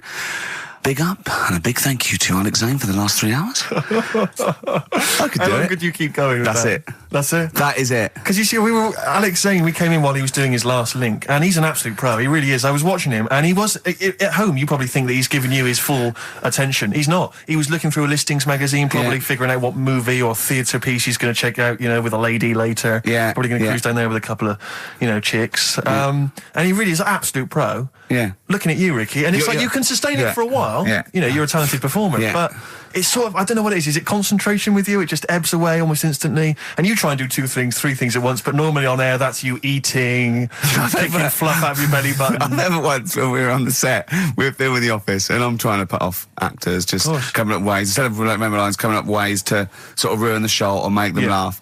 And you came out and went, Rick, it's like having your own TV show isn't interesting enough for you.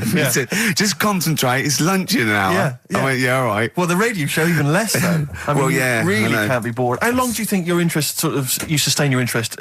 I came in too early because I got bored just before we came on air. Sure, okay. I came in too early. I got to stop getting the cabs early. Yeah, so you're bored now, I think I've got to get about 5 to 1, and then I think that'll last me till about 1:30.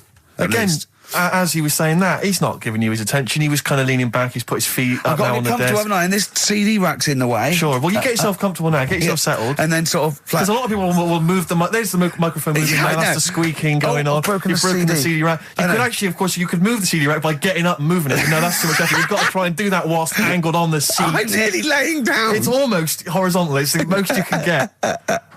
Well, I'll tell you what. I don't know what those listeners are thinking of what Steve Merchant say, but don't believe a word. All right? Oh, nice. Classy. Yeah. 5 minutes past 1 o'clock on XFM 104.9. Ricky Gervais, Steve Merchant, Karl Pilkington. A retro cut there, Thin Lizzy. Don't believe a word on XFM 104.9. I'm Ricky Gervais, with me Steve Merchant. Bubba-doo-boo. Who's that over there? It's Carly Pilk Boys. You all right, Karl? Oh, that's clever. How you doing? Yeah, I'm all right, yeah. Yeah. Wallace Chambers, Kings of Leon on XFM 104.9. I'm Ricky Gervais, with me Steve Merchant and Karl Pilkington. And England are world champions again then, so... Oh, it's brilliant. It was amazing, wasn't it? See, I'm not a rugby man at all. I never watched rugby. I think the last time, was when we won about 12 years ago, whenever it was. And I got into it last week because I realised... we were doing so well. I watch England win anything. Yeah. Do you know what I mean? I don't care what... In fact, I wasn't into war when I was little until I realised we were so bloody good at it. We are really good at it. It's brilliant. But, yeah, fantastic. Yeah, it was great. Right, that's the rugby thing over. What next? That's it. That's all I've got. That's all I had today. It does steam me... Sometimes I watch it and it does remind me of when I play rugby, because one of them will boot it down the field, and then someone will catch it and boot it straight back again. Yeah. Which is essentially how we I was made to play rugby. I had to play rugby. And I don't think I'd get rid of the ball so quickly. Yeah. I don't think I ever got tackled or fell over. Yeah. I think I touched the ball about 20 times in the 2 years it was compulsory. Yeah. I was terrified. Yeah, absolutely. And, same as cricket. I can't. I'm a terrible batsman. I'm all right at bowling, but it seemed like the pastime for people I went to school was to injure you. Yes. It was funny to see someone poleaxe. It was funny to see someone get a cricket ball in the head. Absolutely, yeah. You know, I never relaxed into rugby because the first day I was going to play it, my mum, I swear to God, my mother said, "Are you playing rugby today? You got the kit and everything. Enjoy it. Be careful." There was a kid at my school who broke his neck.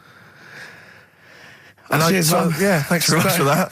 See you later. So I just went to school absolutely one thing, broken neck, is that or did you get better in a couple of days? No, you can find your wheelchair. No. Enjoy the game, though. Yeah, no, it was absolutely I was just petrified from that day. See, at least American football, you know, got helmets. The padding, the helmets. Yeah, but anyway, no injuries, thank God. Thank goodness. Well, I tried to play rugby, but it's awkward when you've got glasses. I don't know, there's something about you didn't really play with glasses on? Yeah, quite. Well, I couldn't see anything, could I? I couldn't see anything. How else was I going to play? Oh my God! So you're bound to be cautious, because inevitably you're a bit more cautious when you've got glass next to your face. But you were the tallest person on the pitch as well. Yeah. I mean, you were when you were about 14, you were probably 6 foot already, weren't you? Yeah. And everyone else was what, 5'2"? Yeah. So you were towering above them, with glasses on. Just with the glasses on. And you've got pretty cool glasses now. You've had a bit of a makeover. It's like Trinity and Suzanne said, first thing to go, the glasses. Sure, sort them out. Yeah. And presumably you used to have those National Health sort of bottle. Pretty much. Yeah. Is it true? You've never been able to mosh? I tried to mosh.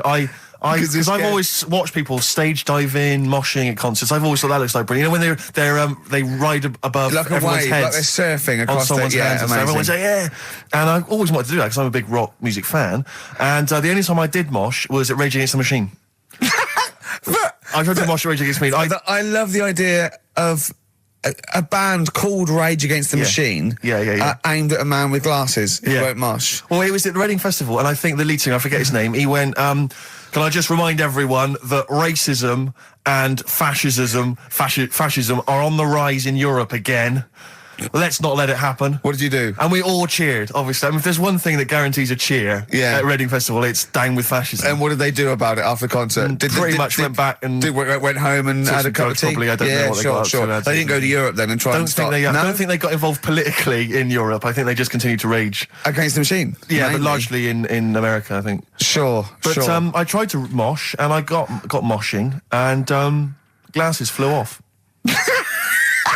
And I remember, because they were playing away, you know, you do what you tell me. And I was just going, careful! I've dropped my glasses. Can we be careful? Loads of kids in hooded tops. Yeah, exactly. Just going mental. Yeah, and they're all jumping up. So I was going, can we just calm down for a second? Let's not be silly. Yeah. It was absurd. And I had to kind of, scrabble around on the floor, and thankfully they were okay and they didn't get broken. So what couldn't you do then?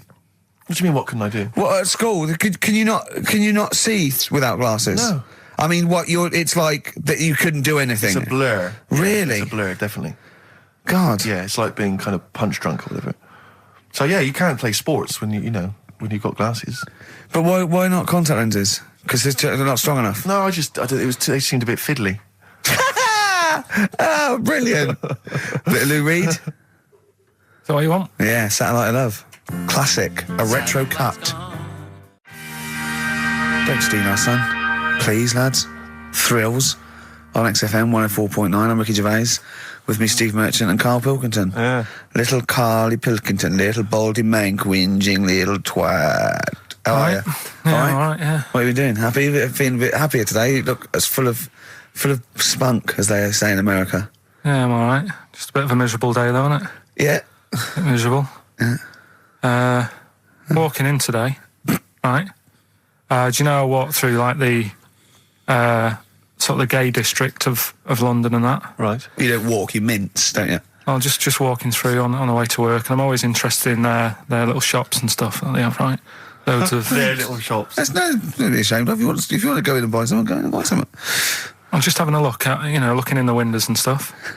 Little postcard just near the entrance. Yeah. That's meant to tease people in, to make people go, that sounds good, I'll nip in. Right? Little postcard. Free butt plugs with every sale. great. How did we get from 5p off milk to free butt plugs with every sale? Wow. What's society come to? Well, it's because we're liberated, Rick. Yeah. You know, it's an open society. What did you buy to get them? You didn't buy... I didn't but what's the purpose? What, of the poster or of butt plugs? Butt plugs, because I really honestly don't... You shove them up your arse, don't you? Whoa, slow down, bum. Shove them up your bum. Yeah. But when? Is that just like when you're doing whatever, doing stuff around the house, or...? I think it's not to keep things out. Is it like you would use a plug in the sink to keep, the water in the sink? Oh, if you're not gay. Get that? Oh, yeah, no, I know what you mean, yeah. I don't know. No entry. What is it? I mean, I don't understand what that's I don't know. I assume it either feels good or are they... well, I've got to be careful here. Or are they sort of like breaking it in? Right, yeah. Do you know what I mean? Like it's like a shoehorn. Sure. or It's like when you stick paper in your shoes if they're a bit tight.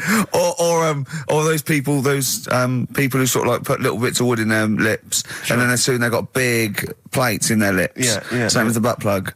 It means you can, you're ready for anything. I don't know, do I? The Carl's face. Well, if you know what butt plugs are used for, then why not get in touch? Ricky.Gervais at XFM.co.uk. What do you think? If there's any... I can't believe we're already on this subject. I know. It's 1:05 and we're I was going to say then, if there's any people who use butt plugs, and I was thinking that Karl would have said, well, they're not up yet. Yeah. Because they go out late. No, but what is it? We're award-winning people. We've written a TV not on show. radio, though. Not on radio. We're rubbish on radio. I know, We've got nothing to lose. But I always say to you, Steve, that I like educating people and that. Now, the way I see it is I didn't know what they were. Let's phone to go. Someone might know about butt plugs. All right, we'll get. No, get them on. Get them on. Ask them. No, because they might say something dodgy. Oh. Yeah, whereas, what have we just been doing? Just take a chance. Take a chance and tell them not to swear. Well, you tell them. Okay. Right, Steve, I haven't got my headphones on. Hello, who's that? Hold on. Who, sorry? Nicholas. Nicholas, hello, mate. You're not going to swear, are you? No, I'm not going to swear. Keep it clean. Yeah. Keep them keen. What were you calling about? I'm phoning about your plugs. About, not my plugs, but sure, plugs in general. What, do you know much about them? No, are you a plug user yourself? No, I'm just thinking if maybe you've got some gay friends and you're spending the night at their place, you might want to use one. Right. What, you mean experiment with them, or...? No, so you can make sure they're not going to do anything while you're asleep. Could I suggest, just lock the door? I mean, that is easier to me. Can I make a bigger suggestion? That's probably the most homophobic thing we've had said on the show today. Thanks very much for your call. Right, okay, good. Well, that's why we shouldn't put people on the line. Just, without checking first. I think Karl's made a good point. That's the calibre of listener we've got. Jet, are you going to be my girl on XFM 104.9? I'm Ricky Gervais, with me Stephen Merchant. Over there, little roundy bald head of Karl Pilkington. Good news and bad news. Good news is, boys are back in town. We're here for 2 hours. Hello. Bad news is, we have no monkey news, gay fella news, or little Chinese fella news. Really? We're going to try and, leave that for a week, and then maybe come back to it. Yeah. Why do I get the feeling that within 20 minutes we'll be talking about little gay Chinese monkeys? Karl, think of that. We have got monkey news. Have we? Oh, yeah. So we've already broken that promise. Oh, okay. I thought we were going to try and sort of talk about something else. I just done Jonathan Ross show, and they don't talk about the same things every week. It's weird. It is weird. But, or as Karl says, weird innit? Yeah. So, gave this show about 5 plugs. Nice one. Yeah. So, I think we'll get upward of 800 people listening. Oh, double. For the first 2 minutes. Yeah. And then turning back. They're already switching over. I'd have thought so, yeah. I spoke to my friend yesterday. He's a little bit of an odd fella, and he said that for his own amusement, he had an iPod in his car, and he bought a little sort of transmitter, and he could transmit the music from his iPod to sort of just beam it, kind of as he was driving along, to sort of passing cars. What do you mean? Make weird. their radio play it? Well, but if they had it in the right frequency, yeah. I mean, pointless, completely pointless, but... not dissimilar to this show, I imagine, in terms of the number of listeners. Yeah, but I was going to say, what's the chances of people having this frequency on? Absolutely pointless. So it's probably about the same, yeah. Do you know what it reminds me of? When I was young, I wanted to get into radio. I was excited in radio. When I was sort of in my, I don't know, I was 11 or 12, my friend and I, we got a little mixing deck, and we used to host our own radio show. Brilliant. From his bedroom. We didn't have a transmitter, so we'd put some speakers in his front garden, in some bushes, and sort of broadcast it to people who were walking Again, by. probably over the week more listeners than this show. Almost certainly. Yeah, I love the idea. It never happened, but I always was hoping that maybe some girls would just come by and just like sit and listen. These guys are great. I don't know where these sounds are coming from. It seems to be that bush, but... Or Noel Edmonds coming along going, who are these guys? Yeah. Can you get on my website? Can they stand in for me when I go on holiday? Yeah. Yeah. I did, did I say I did sort of pirate radio? No, go on. Got into hospital. Yeah, the normal radio, but you had an eye patch on. Go on. Dad was in hospital, right? And he was having some operation done, right? And went to see him and didn't have that much to say to him, right? So I was sat there. Well, it's awkward, though, isn't it, when someone's ill? Yeah. Sure. And you don't know Boring, what to say. isn't it? Boring. So I was flicking around on that little radio thing they have. Yeah. And I heard, like, they had a radio station in the hospital. So I said, I'm going to go and join this. So I wandered off to go and find it. Yeah. Sort of joined that. Did a little show on there. Thought I can sort of get out to the masses here. My mate made a little transmitter. Did a little pirate radio show from the... got kicked out because they found out, and apparently I put the station at risk because all the stuff could have been taken off us. But from Little Acorn, 16 years later, he's on a show with less listeners. Yes. Brilliant. Can you imagine if you've gone into hospital, you're already pretty depressed, there's the fear of these super bugs in the hospital. Yeah. Maybe you've got some quite serious illness, you don't know if you're going to make it. His voice is what you hear to cheer you up. All right, weird, isn't it? I saw a programme about a parasite the other night. Yeah. Apparently, they get in through your eye and eat their way up through your genitals. Yeah. Anyway, here's Radiohead. Yeah, exactly. Play a record, Carl. Stone Roses, yeah? Oh, Fool's Gold. Classic. Stone Roses, Fool's Gold. XFM, 104.9. Brilliant. Can't help but notice you've brought some sandwiches in, Rick. What's in there? Cheese and onion. Cheese and onion? Yeah. Because I've never, ever seen you make sandwiches before. I've seen you take a piece of bread out of a loaf and sort of fold it in half. Crumbs everywhere. Well, Jane made that for me because I was in a bit of a hurry. I didn't think for a minute that you Why? made Because it looks neat. Well, they're wrapped in the tin foil. A knife has been used. As opposed to chewing round the baguette. Exactly. Yeah, breaking it in half. Yeah. Albert Steptoe. Yeah. Yeah, brilliant. Yeah. Nice. It's great, but the onions are strong. Are they? Making my eyes water. Yeah. If I go and breathe on you, it'll cure any sort of skin disease you might have. Skin disease. We watched that, Karl, that Karl was raving about that thing about parasites, about worms coming out your brain and that. And I watched What is this? Is it a TV show? Yeah, called Body Snatchers. Right. And it was pretty fascinating. And, amazingly shot as well. I mean, it's got to win an award for photography. Yeah. And there was one bit that this little girl had been bitten by a mosquito and laid her eggs, and it went to the doctor. She had a lump on her neck, like a boil. And they pulled it out, and it was like a bullet, this maggot. Oh. And they put it down, and it was wriggling in her blood, right? But the hole left was sort of aesthetically pleasing. You know, like that feeling you get, like, I once had an ingrown hair, and I quite liked it when I pulled it out. And it's a perfect little hole. And I thought, I wouldn't mind having those as long as they sort of, like, healed over. What are you talking about? I don't know. It's weird, isn't it? But why would you want a hole in your body? No, it's got pulling something out, sort of like pulling something out of your body. It's I sort don't of know what you're cleansing, talking isn't it? No, but it's sort of like, I don't know what it This is it. You watch one programme recommended to you by Carl, you've turned into Carl. You want a hole in your body? No, it was like, like squeezing a really good sort of like spot. I mean, I haven't squeezed spots for ages. And I'd never had spots, but maybe that's it. I didn't have spots. Right. And I always thought that'd be nice, squeezing a spot. I don't know what you're talking about. Why would these things be pleasurable? Why would an ingrowing hair? That's great great fun. That was good, because I got it. It was like a little lump, and I pulled it, and then it pulled out, and it was like left a little... I know what you mean. Because I get thick hairs and like really... Oh, when they come out, it's like a bit of wax. Yeah. Like putting out a little candle. And I love that. What? Yeah. Because I've got not much hair on my head, no. Right? It sort of grows thicker on my face. No, not true. Sure, but go on. Yeah. No, it does. Not true, baby. Go on. No evidence for that. Just made it up. So it grows sort of thicker on my neck and that, and now and again I'll see like something that's like a twig. right? It's really thick. Yeah, you feel it, and then you think, oh, I'm going to have that. And then you work at it, and then when you get hold of it, it's brilliant. It's like pulling out, it's fantastic. It's waxy and build up, and it pulls it out, and it stretches your skin, and it leaves a hole. I've just realised why we talk about Chinese people, monkeys and gays every week. Why? Because this is the sort of replacement. This is what we've got if we're not talking about them.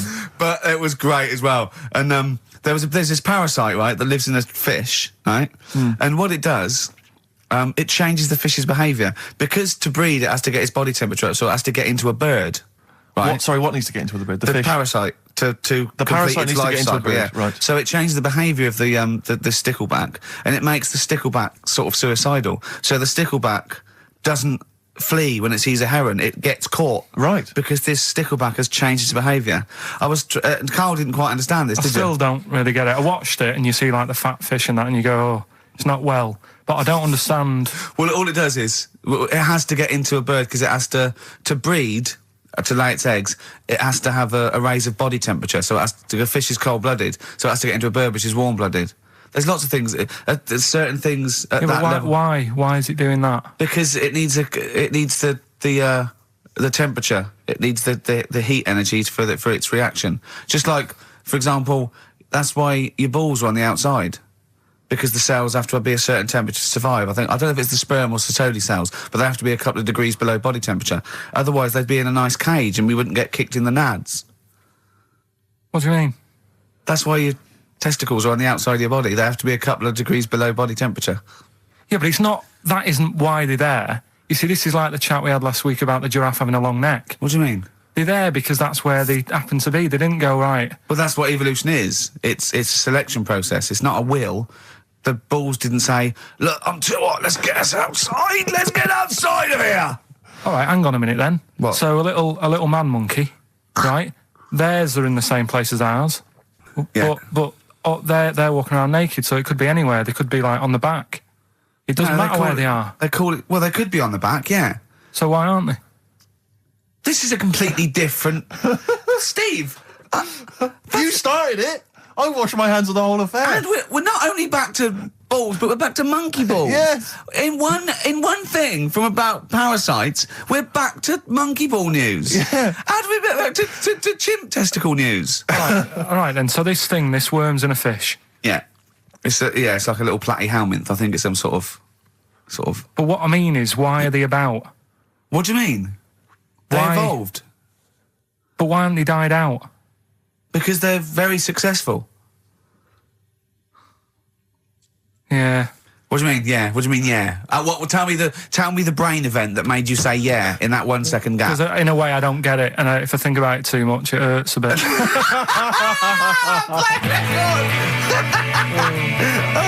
They've just been around for years, Carl. Yeah. Like Cliff Richard or something like that. Yeah. Roll Over DJ by Jet on XFM 104.9. I'm Ricky Gervais, with me Steve Merchant and Karl Pilkington. All right, Karl? Yeah. Bit miserable today, Karl. Let me explain why. Go on. Steve, and to you, the listeners. Well, we came in to a big bunch of stuff. Dropped off was it Becky from Marks and Spencer? Just like lovely stuff. Food, presents for the cat, books, just, to Ricky and Steve. Ricky and Steve who do the show, right? Ricky Gervais and Steve Merchant. GQ presenters of the year. Creators of The Office, right? Award-winning. Carl's looking over, I go, well, maybe, it's not for you, no.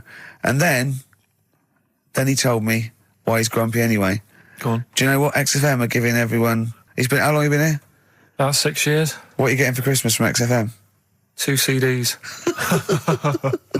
Is that of your choice, or do they choose them? There's a list of about 30. Right.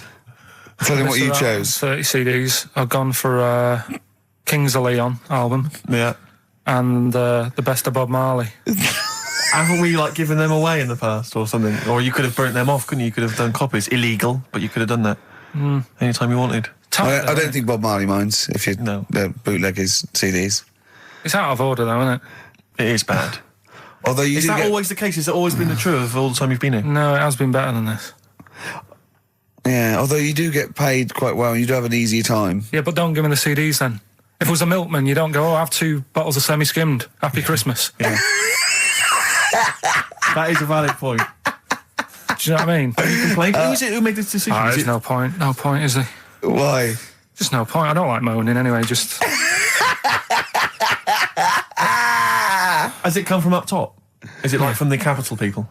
Just everyone. That's what everyone gets. Yeah. Yeah, but will Christian get 2 CDs for getting up at 4:30 every day for about 5 years? And keeping this station afloat. Probably. Yeah. So that's why I'm a bit fed up. What are you listen to first, Marley or Leon? Well, you have a bit of Marley. I'll tell you what Marley's good for as well. You're going to have a little beach holiday, aren't you, over Christmas, going to Lanzarote? Listening to that on the beach, you'll realise how wise XFM are in the long run. You know, you go, well, look, they could have given me 400 quid, right? Well, I'd have spent that. But this is, you know, the legend lives on. It keeps on giving. So you're probably, you know what I mean?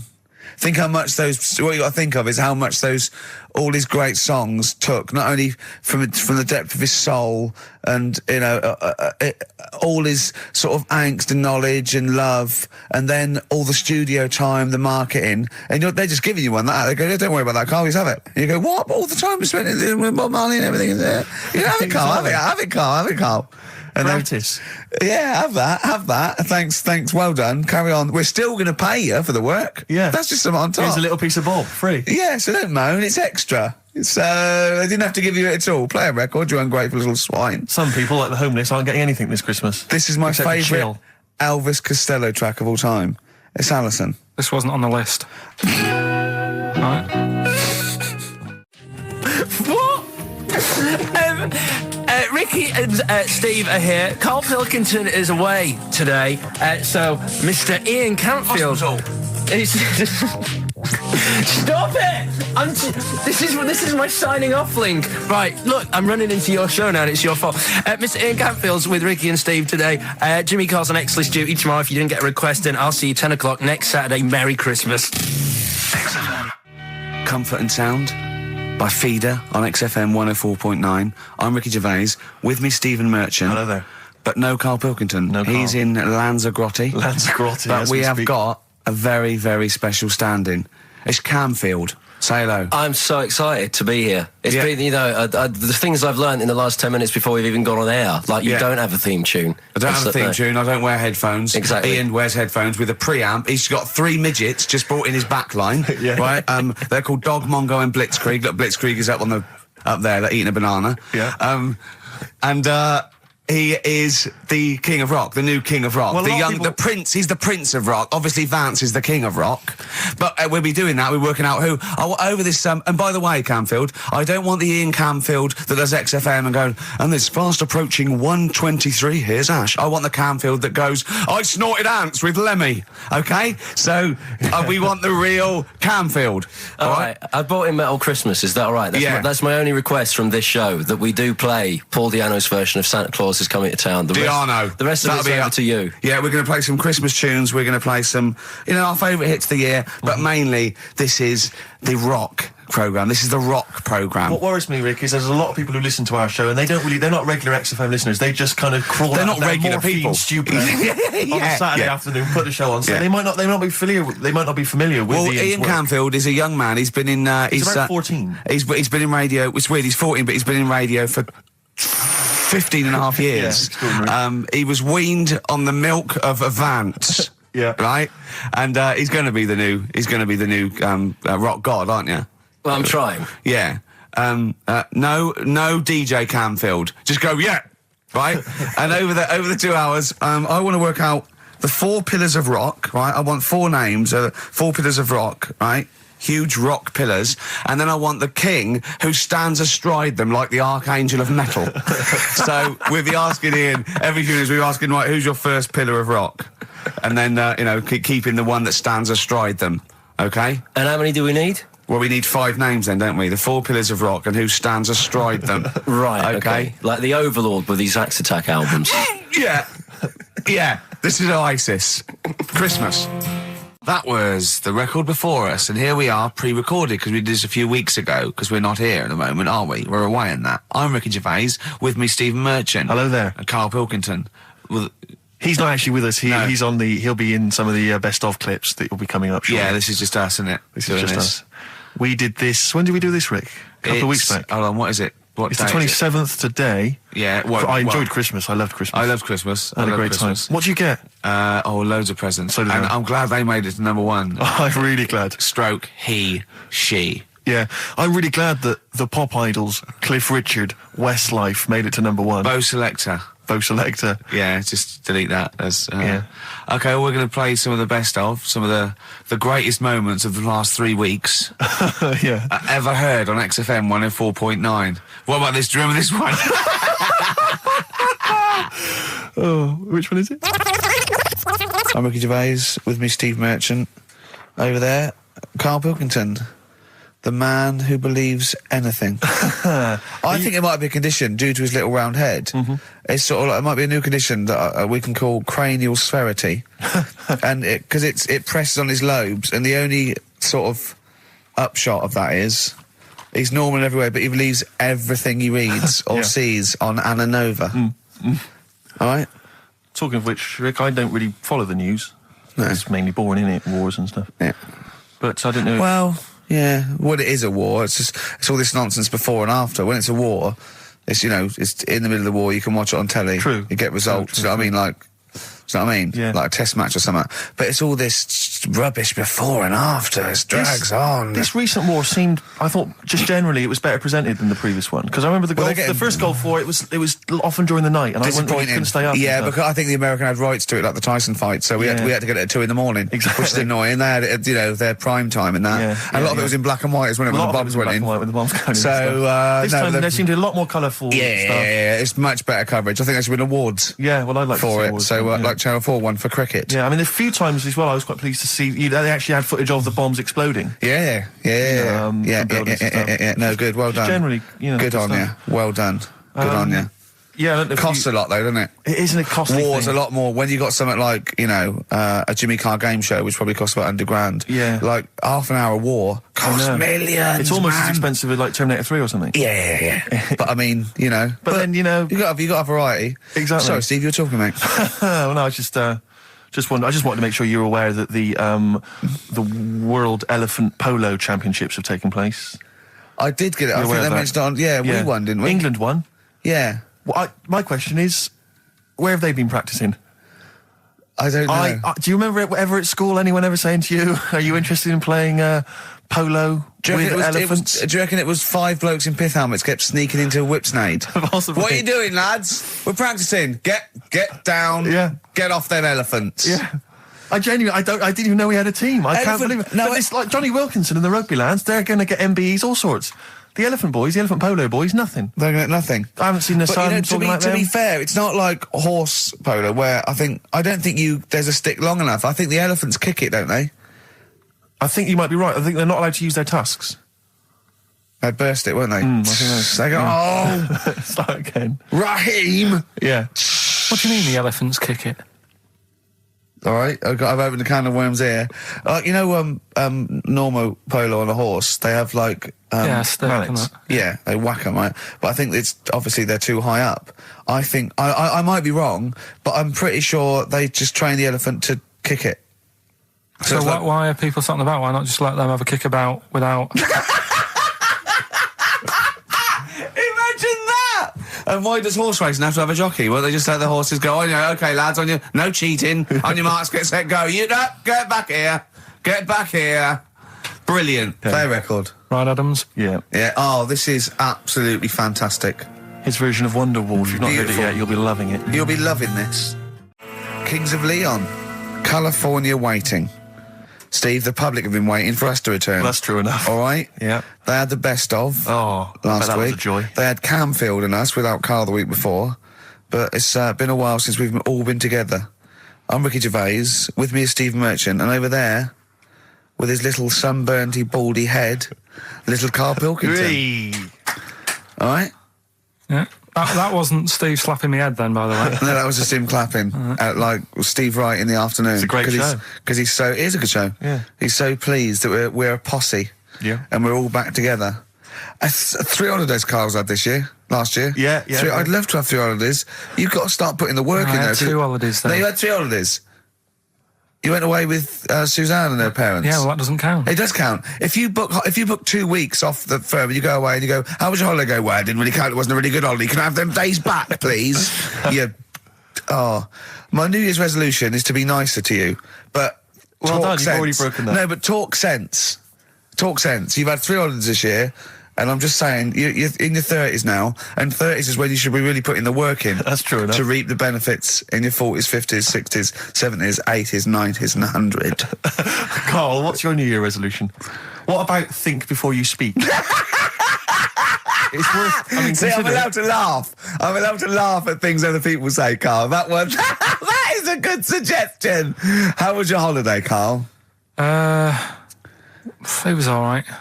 Right, brilliant. But that I don't see on the ratio of good to bad in Carl's mind. That might be amazing because we never hear him singing the praises of anything. I'll tell you what. Can we have a cracking little tune and then come back and hear about Carl's holiday? I'd love to do that. Let's keep it tight. Snow Patrol and Run on XFM 104.9. I'm Ricky Gervais. With me is Stephen Merchant and Karl Pilkington. Yeah. So that's 3 for 1. I don't know. All right. Exciting. News. Breaking news is that there's only 2 more weeks of us before we have to go away on a little extended break again. So can't give any more details yet. We don't know when we can come back because we don't know what we're doing. We're going to America. We're doing the Golden Globes, and then we're going to watch the Office pilot being filmed. Yes. And then we got bits. I'm doing a bit of a tour, so it'll be sort of the summer times probably. Yeah. Yeah. I'm saying it like they care. Oh, they don't give a damn. Do you know what I mean? I sometimes think that because you think, you don't want to let down the people, you want to keep it consistent, you want to give... but really, I know I like doing this more than anyone listening. Definitely. Do you know what I mean? Definitely. I love coming in, I love squeezing Carl's head. Yeah. I love playing some records. You know, I like sort of sitting in the room with you. I know you love it. Oh. I can't wait. I can't think of anything else I'd rather be doing on a Saturday. Yeah. So we got our Saturdays back, though. Yeah, that'd be great. I mean, my alarm went off today, and I was a bit tired because we had a couple of drinks last night, didn't we? Last night, yeah. We had we're party animals. I've been looking for an office this week, as you know, and it's so stressful. Just walking around, just talking to agents, right, okay. So my method is this, right? I walk around the area that I want to be an office in because I don't want to hear anything else. I don't want to, you know what I mean? So I walk around. To be fair, it is about a square 500 yards. Yeah. Right? It's sort Your of... house is in the centre. yeah. I walk, And so I walk around and look at the placards. I go, that's a nice office. And I phone them up. There's loads of different people I'm dealing with, right? And they went, we got one in so-and-so street. I think it was 5th Street or something. I went, I went along to... I'll see you there in 20 minutes. I got there. You were there, if you remember. I looked around and I said to Steve... It looks all right. There's no pawn shops or anything like that, right? And Steve went, well, it is next to a brothel. And I looked, and there on the next thing, like, model, 1st floor, Susie, 03. I thought, and I phoned him and I said, do you know what? Don't bother coming here. No, I said, no, I said, because it's next to a brothel. He went, yeah. I went, right, okay. Just for future reference, I don't want an office literally next to a brothel, right? When I go to work, I don't want to walk past prostitutes. Call me old-fashioned. Yeah, right? as you're going into work, there's a prostitute. Yeah. Morning. Oh, she's got a cappuccino. Yeah, Starbucks, yeah. Business good? Yeah, it's a bit slow at the moment, but it picks up later this evening. Does it really? Good. And I said to him, I've got so my New Year's resolution is being like a little fascist when it comes to business. And I said, also future reference, no crack dens and no wild animals in the porch. And I just can't believe it. There's always something wrong. We went to one, right? It got there, right? And a woman said, I'm new here. She didn't know what keys she was using. And she went, it's the 3rd floor. And she went, no point, we won't both get in the lift. I went, right, will you get a desk in the lift? Right? She went, I've got a chair in the lift before. Brilliant. So, just find me an office, Rathbone Place, sort of Percy Street, Charlotte Street, Dean Street. Yeah. Yeah. 1st or 2nd floor. I'm worried we're going to get emails from estate agents, phone calls from them. You know what those people are like. I don't look at the emails. True. Fair enough. So, play a record. Enough. Fortune Faded by Red Hot Chili Peppers on XFM 104.9. with Ricky Gervais, Stephen Merchant and Karl Pilkington for the last time. Yes, we've said that before, of course, so don't get your hopes up. Yeah, we've had some highs, some lows, some laughs, some tears. Karl, you concentrating? A lot of tears, mainly from the audiences. Yeah. Now, before we get into that, before we get into talking about maybe some of the hijinks we've had, looking back, looking forward as well. Yeah. I came in, Karl was sitting at the desk, he went, all right? I went, all right, yeah. He went, see that Alan Clark diaries? I went, no, I didn't. He went, no, I heard a lot of people talking about it. He went, I've never kept a diary. Keeping a diary will always get you into trouble. And I said, like Anne Frank. What did you say, Karl? The woman in the cupboard? That's what he said. The woman in the cupboard. And I went, save it. Save it. You never speak to Karl off air. Save it all for when we're on the wireless. He went, but what did she do? What did she do except be in a cupboard? What did she have to write about? And I said, well, her thoughts. Do you know Anne Frank? That's all I know about Anne is. There's no point pretending it. Anne! That I know stuff. Yeah. Right. Well, tell us everything you know about Anne Frank. She was in a cupboard. Yeah, what else? If she didn't do that, I wouldn't know about her, seriously. That's all I know about her. Yeah. So what did she do? But how do you think we know that? We know about her cupboard because of her book, don't we? But hang on, what in the bigger scheme of things, why was she in a cupboard? I don't know. Right. I honestly don't know. You don't know anything else about Anne Frank beyond the fact that, to quote you, she was in a cupboard. Well, what's she done then? You tell me. Why should I know more about her? Firstly, I don't think she was in a cupboard. She wasn't in a cupboard. She was in an attic. All right. Yeah. So what was she doing? She was hiding from the Nazis. She was hiding from the Nazis.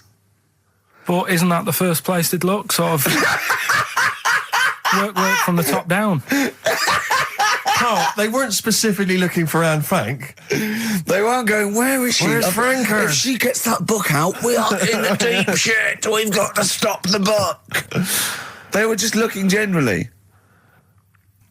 She was 13, 14, she was hiding, she was Jewish and she was hiding, lived in Amsterdam, didn't she? Yeah, as much of her family were having to hide, being helped by, friends, non-Jewish friends. In a cupboard. Cupboards, And how long did she sort of hide up there for? Until she was caught. Long enough to write a book. So she even got caught after all that? What do you mean, so she even got caught? We're talking about one of the great, humanist tragedies of our times, and you're going, she couldn't even stay hidden. What do you mean, didn't she get caught? No, I'm just saying, it's not a great tip then, is it? Do you know what I mean? She didn't do it well. She didn't hide until they escaped it. Her diaries are not a manual on how to hide from people. It's not how to win at hide and seek. I don't know anything about her, and we might be going down some ground that's a bit dodgy. I don't know enough about it. Maybe it's best just leaving it. All I was saying is diaries. Do you know, what do you do them for? Have you kept one, Steve? Never kept a diary, no. Right. I can understand your fear that it might get discovered, someone might read it, find out all about your inner secrets. Of course, the good thing about you is you tell everyone what you think about them. Yeah. Yeah, but... no one's going to find a diary and go, oh, God. Can't believe it. Carl doesn't like my haircut. Yeah. Carl thinks I look like Dave Hill from Slade. Yeah, I told you that, didn't I? Yeah, I told you that. Do you think they'll last, though, diaries and that? No, because they were a bit of a time killer, weren't they? It was something to do at the end of the day, whereas now there's iPods and that. Do you know what I mean? It's fantastic! The iPod of Anne Frank. Yeah. No, new from Sony. That would be great, wouldn't it? All her greatest hits. Who could forget? Oh, well, dear. Leave that then. I didn't know it was that deep. I thought it was just like a, You thought it was like, didn't you? Adrian Mole type thing. Yeah, what are we doing?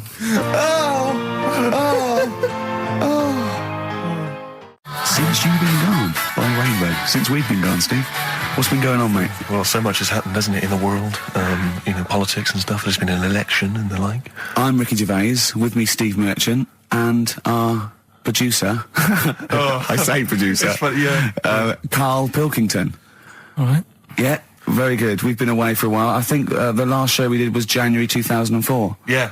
And nothing's changed. Nothing's changed whatsoever. Nothing's been mended. I mean, I'm pretty sure I threw that away in the bin before I left. Yeah, there are some of your old bacon rinds from that sandwich. yeah.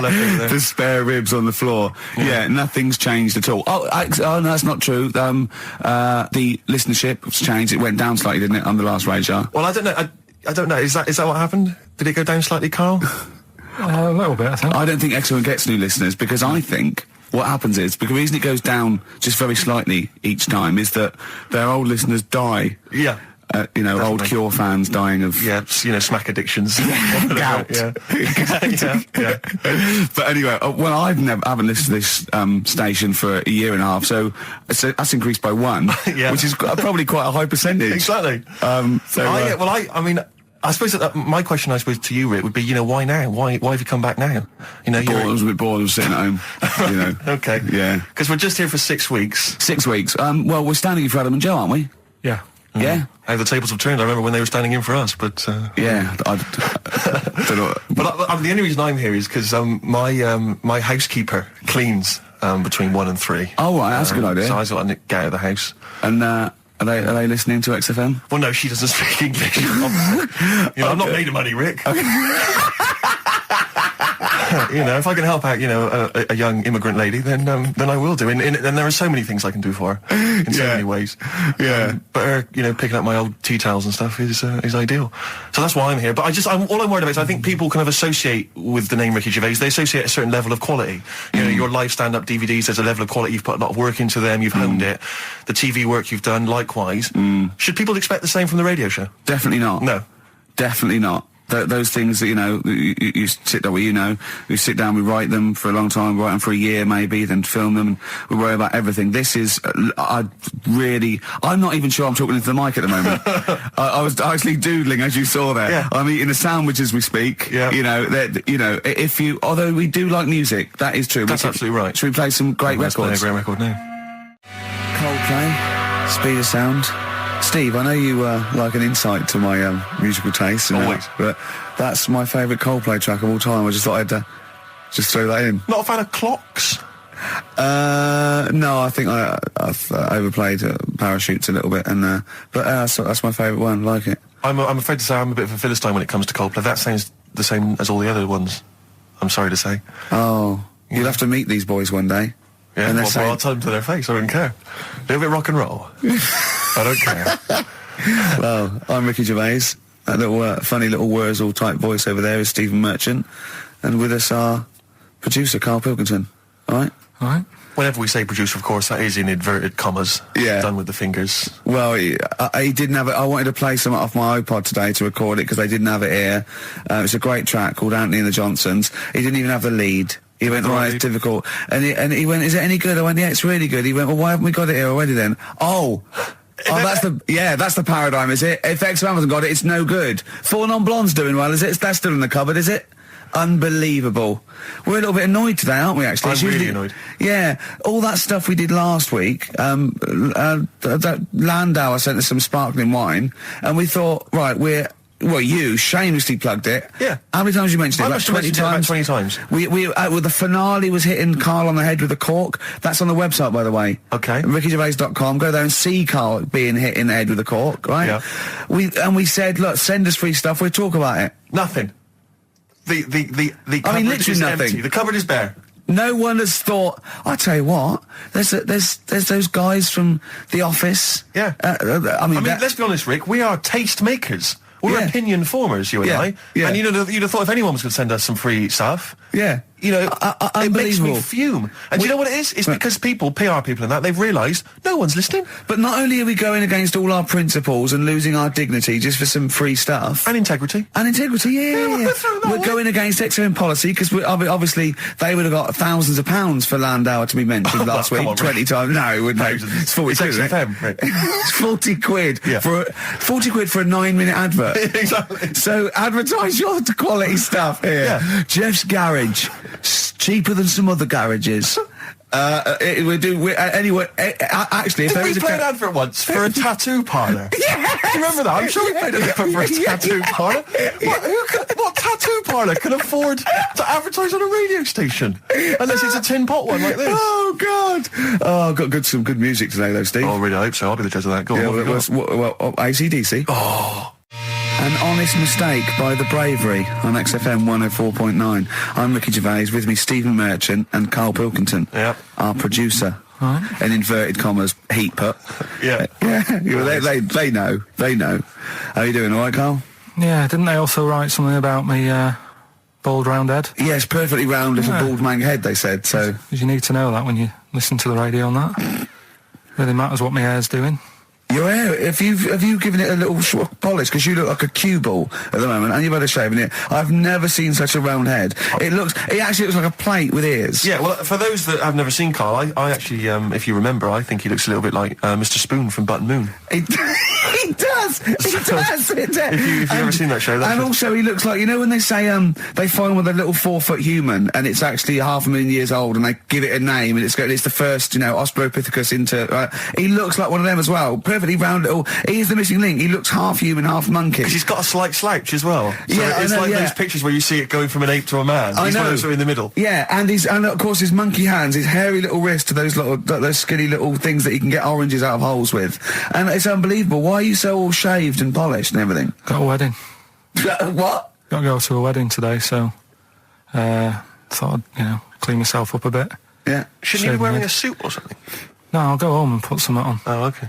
But, Suzanne said, make an effort. I sort of had a shave and that, and then I came out of the bathroom, she said, oh, your head looks a bit sort of eggish. She's right. She always worries about when I have a shave, because I just, That's your girlfriend, Karl. I know. Saying that. Just think, so don't worry about Heat saying it. The funny thing is, it's Boyd Hilton, I think, of Heat that wrote it. And he's got a little bald head. Yeah, no, don't slag him off. Yeah, but on the end of his review, does it say, written by Baldy Boyd? No, because it doesn't matter, it's a magazine. Don't worry about it. Looking forward to the wedding? A bit boring, isn't it? But you gotta do it. They're probably listening. Should we do a shot? No, it'll be a great day for them, but I know what will happen. Suzanne will see, all the fuss and that, and then she'll get ideas, and I'll have to let her down and all that. Why is it you don't want to get married again? I always forget. It's just... Who's it for at the end of the day? I've been with Suzanne for 11 years, right? Sure. We're happy. Well, I am. That's what counts. You're never happy. I am. I'm all right. Yeah, no, I know you're happy with Suzanne and everything, but apart from that, you're never happy. You are the most grumpy, moany thing in the world. I mean, I get annoyed, but I'm always happy. I was annoyed here. I was happy coming here, but there was a bloke behind me walking and scuffing his feet. He had a pair of those stupid skulls on, and he was clicking and scuffing. Wear some shoes. You don't have to click. Pick your feet up. Flip-flops annoy me. But I'm happy. I'm just annoyed. You are just like, oh, the world's on me. It's rubbish, this. I know the world's great. It's just sometimes people annoy me by being there, But Steve said I should be locked in one of those towers that princesses used to be locked in fairy tales, because everything annoys me. But you're grumpy. I'm not. I'm all right. Oh, right. Okay, listen, we better play a record soon. But coming up, Steve, I went away with Karl. Okay. It was a little present from Jane. It was a golfing day. I could take someone, took Karl. It was a brilliant day, absolutely brilliant. But it ended with us sort of drinking and chatting and me saying, right, I'm going to bed. Because Karl said the most ridiculous thing he has ever said. Think of that. That's something. Oh, sometimes, Karl, I think you're on another planet. Here's the only ones. Foo Fighters, Best of You on XFM 104.9. I'm Ricky Gervais, with me, Steve Merchant. And Karl Pilkington. All right. Karl's had a bad week. I'm going to say it straight away. He tries to rule out stress in his life. Yeah. But he's had a bit too much stress this week, haven't you? One, a phone call from his mum, stressed him a little bit. Right. Something he said in a magazine about his auntie. Okay. Came back to haunt him. Auntie Nora? Auntie Nora, yeah. Don't name her. No. Oh, she knows who she is. No. Okay, we won't name her. Right, we just say it's the one who farted for 5 minutes, and as he saw a skirt when he was young, and I found it like a split tennis So ball. it could be any of me aunties. With that coming up, and also a bloke in Times Online, Chris Campling, did a review of the show, right, and basically said that Karl Pilkington is a creation of Gervais and Merchant. Well, if only that were the case. He said he started off saying he liked the show. He was excited. Said it was a good show. A lot of the jokes. I'm already questioning his critical faculties. Yeah, exactly. And basically said that we didn't contribute much, or seemingly didn't seem to contribute much, and we couldn't sort of like ad lib or anything. We just laughed at, particularly me, laughed at Karl Pilkington, who was coming up with some, quite funny stuff. Yeah. Right? But then he does a twist on it. He goes, but the thing is, we're the puppet masters. He's a created person. We've created the persona Karl Pilkington for our own amusement. Right. He bases this on simply that we talked about... What was it we talked about? The Chinese not aging well, and he heard him talk about that on my DVD. But clearly I say, Karl, remember when you were talking like that? It's a news, or remember in the week, and so he thinks it's all scripted now. Imagine if this show was scripted. I'd be ashamed. Yeah. If this show was scripted, I would send back the BAFTAs for the actual shows we've written, and I would say... I'm having a go at Chris Campling. He's nice about our other work. He likes The Office, and he likes my stand-up and everything, and he likes the show, but he's saying... Because we're not spontaneous, we scripted this and invented Karl. So he's like, we've invented another Gareth. If we had created Karl, I would not have squandered a character that good on this poxy radio station. Absolutely. Also, does he know that we spend about 3 months on half an hour script? So how long does 2 hours of drivel? But the main thing is, as if this could be scripted, it's dreadful. It's shocking. Or maybe this is scripted. Hang on, you've lost me there. Let me just check the script. Maybe Chris Campling does not exist. Maybe I've made him up. I don't know what to believe. See, the name doesn't wash with me. What was his name? Chris Campling. Sounds odd. That's something that I made up, isn't it? Campling's almost like a joke. It's almost like a gay name, isn't it? Oh, he's a Campling. So I think this is scripted. Yeah. I think I've probably made this whole link up, and Karl is a creation. Campling, that's not a real name. No. I made it up. I should have come up with something better. Yeah. Sorry. Forever Lost, the magic numbers, and the magic number is 104.9. XFM. I'm Ricky Gervais, with me, Steve Merchant and Karl Pilkington. Right, 2 more shows. 2 are off air for don't know how long. Is that 2 more including this one? Yeah, no. 2 more after. Yeah, no. No, it's this is one, and then there's another one. Right, 2 more. And that's shows. the last one. There's 2 more shows. Yeah, including this one. We'll start in now. If I'd have said this at the end, it might have been ambiguous. But I've said it at the beginning. There's 2 hours. That's a whole show. Right. So there's 2 more shows. 2 more shows, including this one. Yes, well, obviously. So 1 more show. After it's only 1:05. After this show, 1 more. Yeah, 1 more. Yeah. Next week there's 1 more show. That means 2 altogether. Oh no, it's only 1 more show. Good night. Okay. Now, it better be a good one, Karl. Have we got Rockbusters? Yeah. To win those prizes? Check. Have we got Monkey News? Check. Is it a real Monkey News, or is it something that's slightly made up that you... What? Always is. Check. Okay. Knob News? Yeah, we've got a bit of knob news, yeah. I'm worried that knob news, because it's only about penises, is a little bit sexist. Have we got any fanny facts? Can we sort that out for next week? I don't want to alienate our female audience. Welcome to Minge London. Good, I'm glad that's that. Well, brilliant. We've got a song with a story? Yeah, doing that. What is it? I don't want to sort of tell you what it is yet, because the song isn't that great. Do you know what I mean? It's not a song that's like an XFM song, but every time I hear it on, say, like Magic or whatever, I have an argument. 105.4? Yeah, I have an argument with Suzanne that, what I think it's about, and she says, don't be stupid, it's not about that, and I'll say, no, it is. And so we're going to decide who's right. Yeah, well, I don't know what song you're talking about, and I don't know what the argument is, but Suzanne's right. Definitely. No doubt about it. Yeah. We'll have a listen, but I'm hoping that once people sort of listen to it again with my thoughts every time. Well, this song sums up what people should think of you. It's don't believe a word. All right? That's the sort of links I'm capable of. If that doesn't bag us as Sony, then nothing will.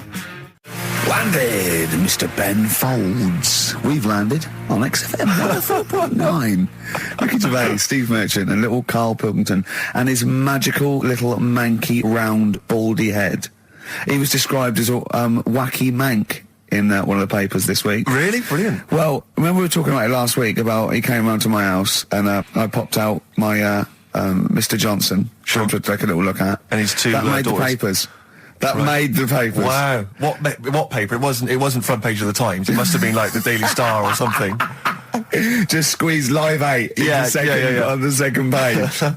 Yeah, so Wacky Mank. Wacky Mank, that's great. Wacky Mank. We had an email from someone that reckons they remember you from body popping round Salford Way. Yeah, Eccles Precinct, apparently. You know that, I wasn't doing it round there, though. Well, what do you mean? I was round Stretford. Stretford-Arndale. And what were you doing? What sort of body popping was it? Just a bit of everything. Caterpillar. Bit of moonwalking. Did you have a little piece of line you used to carry around? Well, mates had that. Right, you didn't borrowed theirs. Borrowed theirs. Were you any good?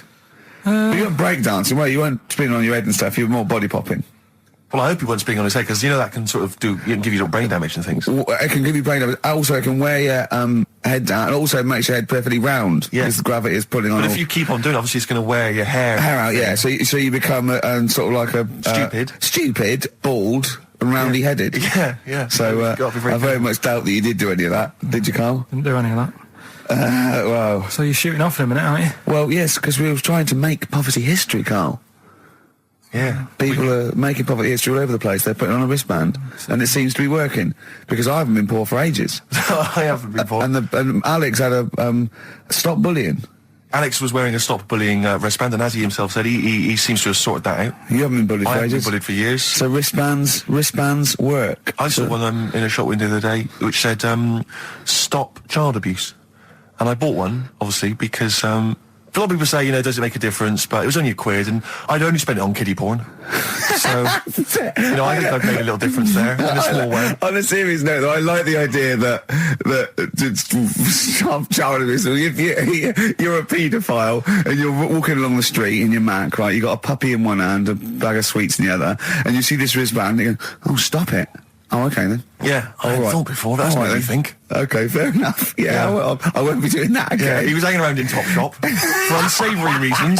You saw them in there for only £1. Carl, we haven't got long, have we? We've got an hour and a half because we've got to shoot off. I've got to shoot off down to Live 8 and introduce Rem. So we got a lot to pack in. We got the Rockbusters, and then we give away. I just saw those. I'll finish the sentence in a minute. I look forward to it. I'm getting excited. Yeah. I'm getting excited. So we got so much to pack in. Yeah. I haven't got time to finish all my. So listen, right? You know the things we're giving away. The signed little Homer. The Nigel Tufnell thing and the Flanimals, right? Looks brilliant. They've done a brilliant job, the people here at XFM. So take back all you were saying about them, Carl. And also we should say as well, you've still got a chance to win that, because if you get today's Rockbusters, you go straight into the hat for the big draw, so you've still got a chance to win all those top prizes. Play a record. Bit of monkeys. Yeah.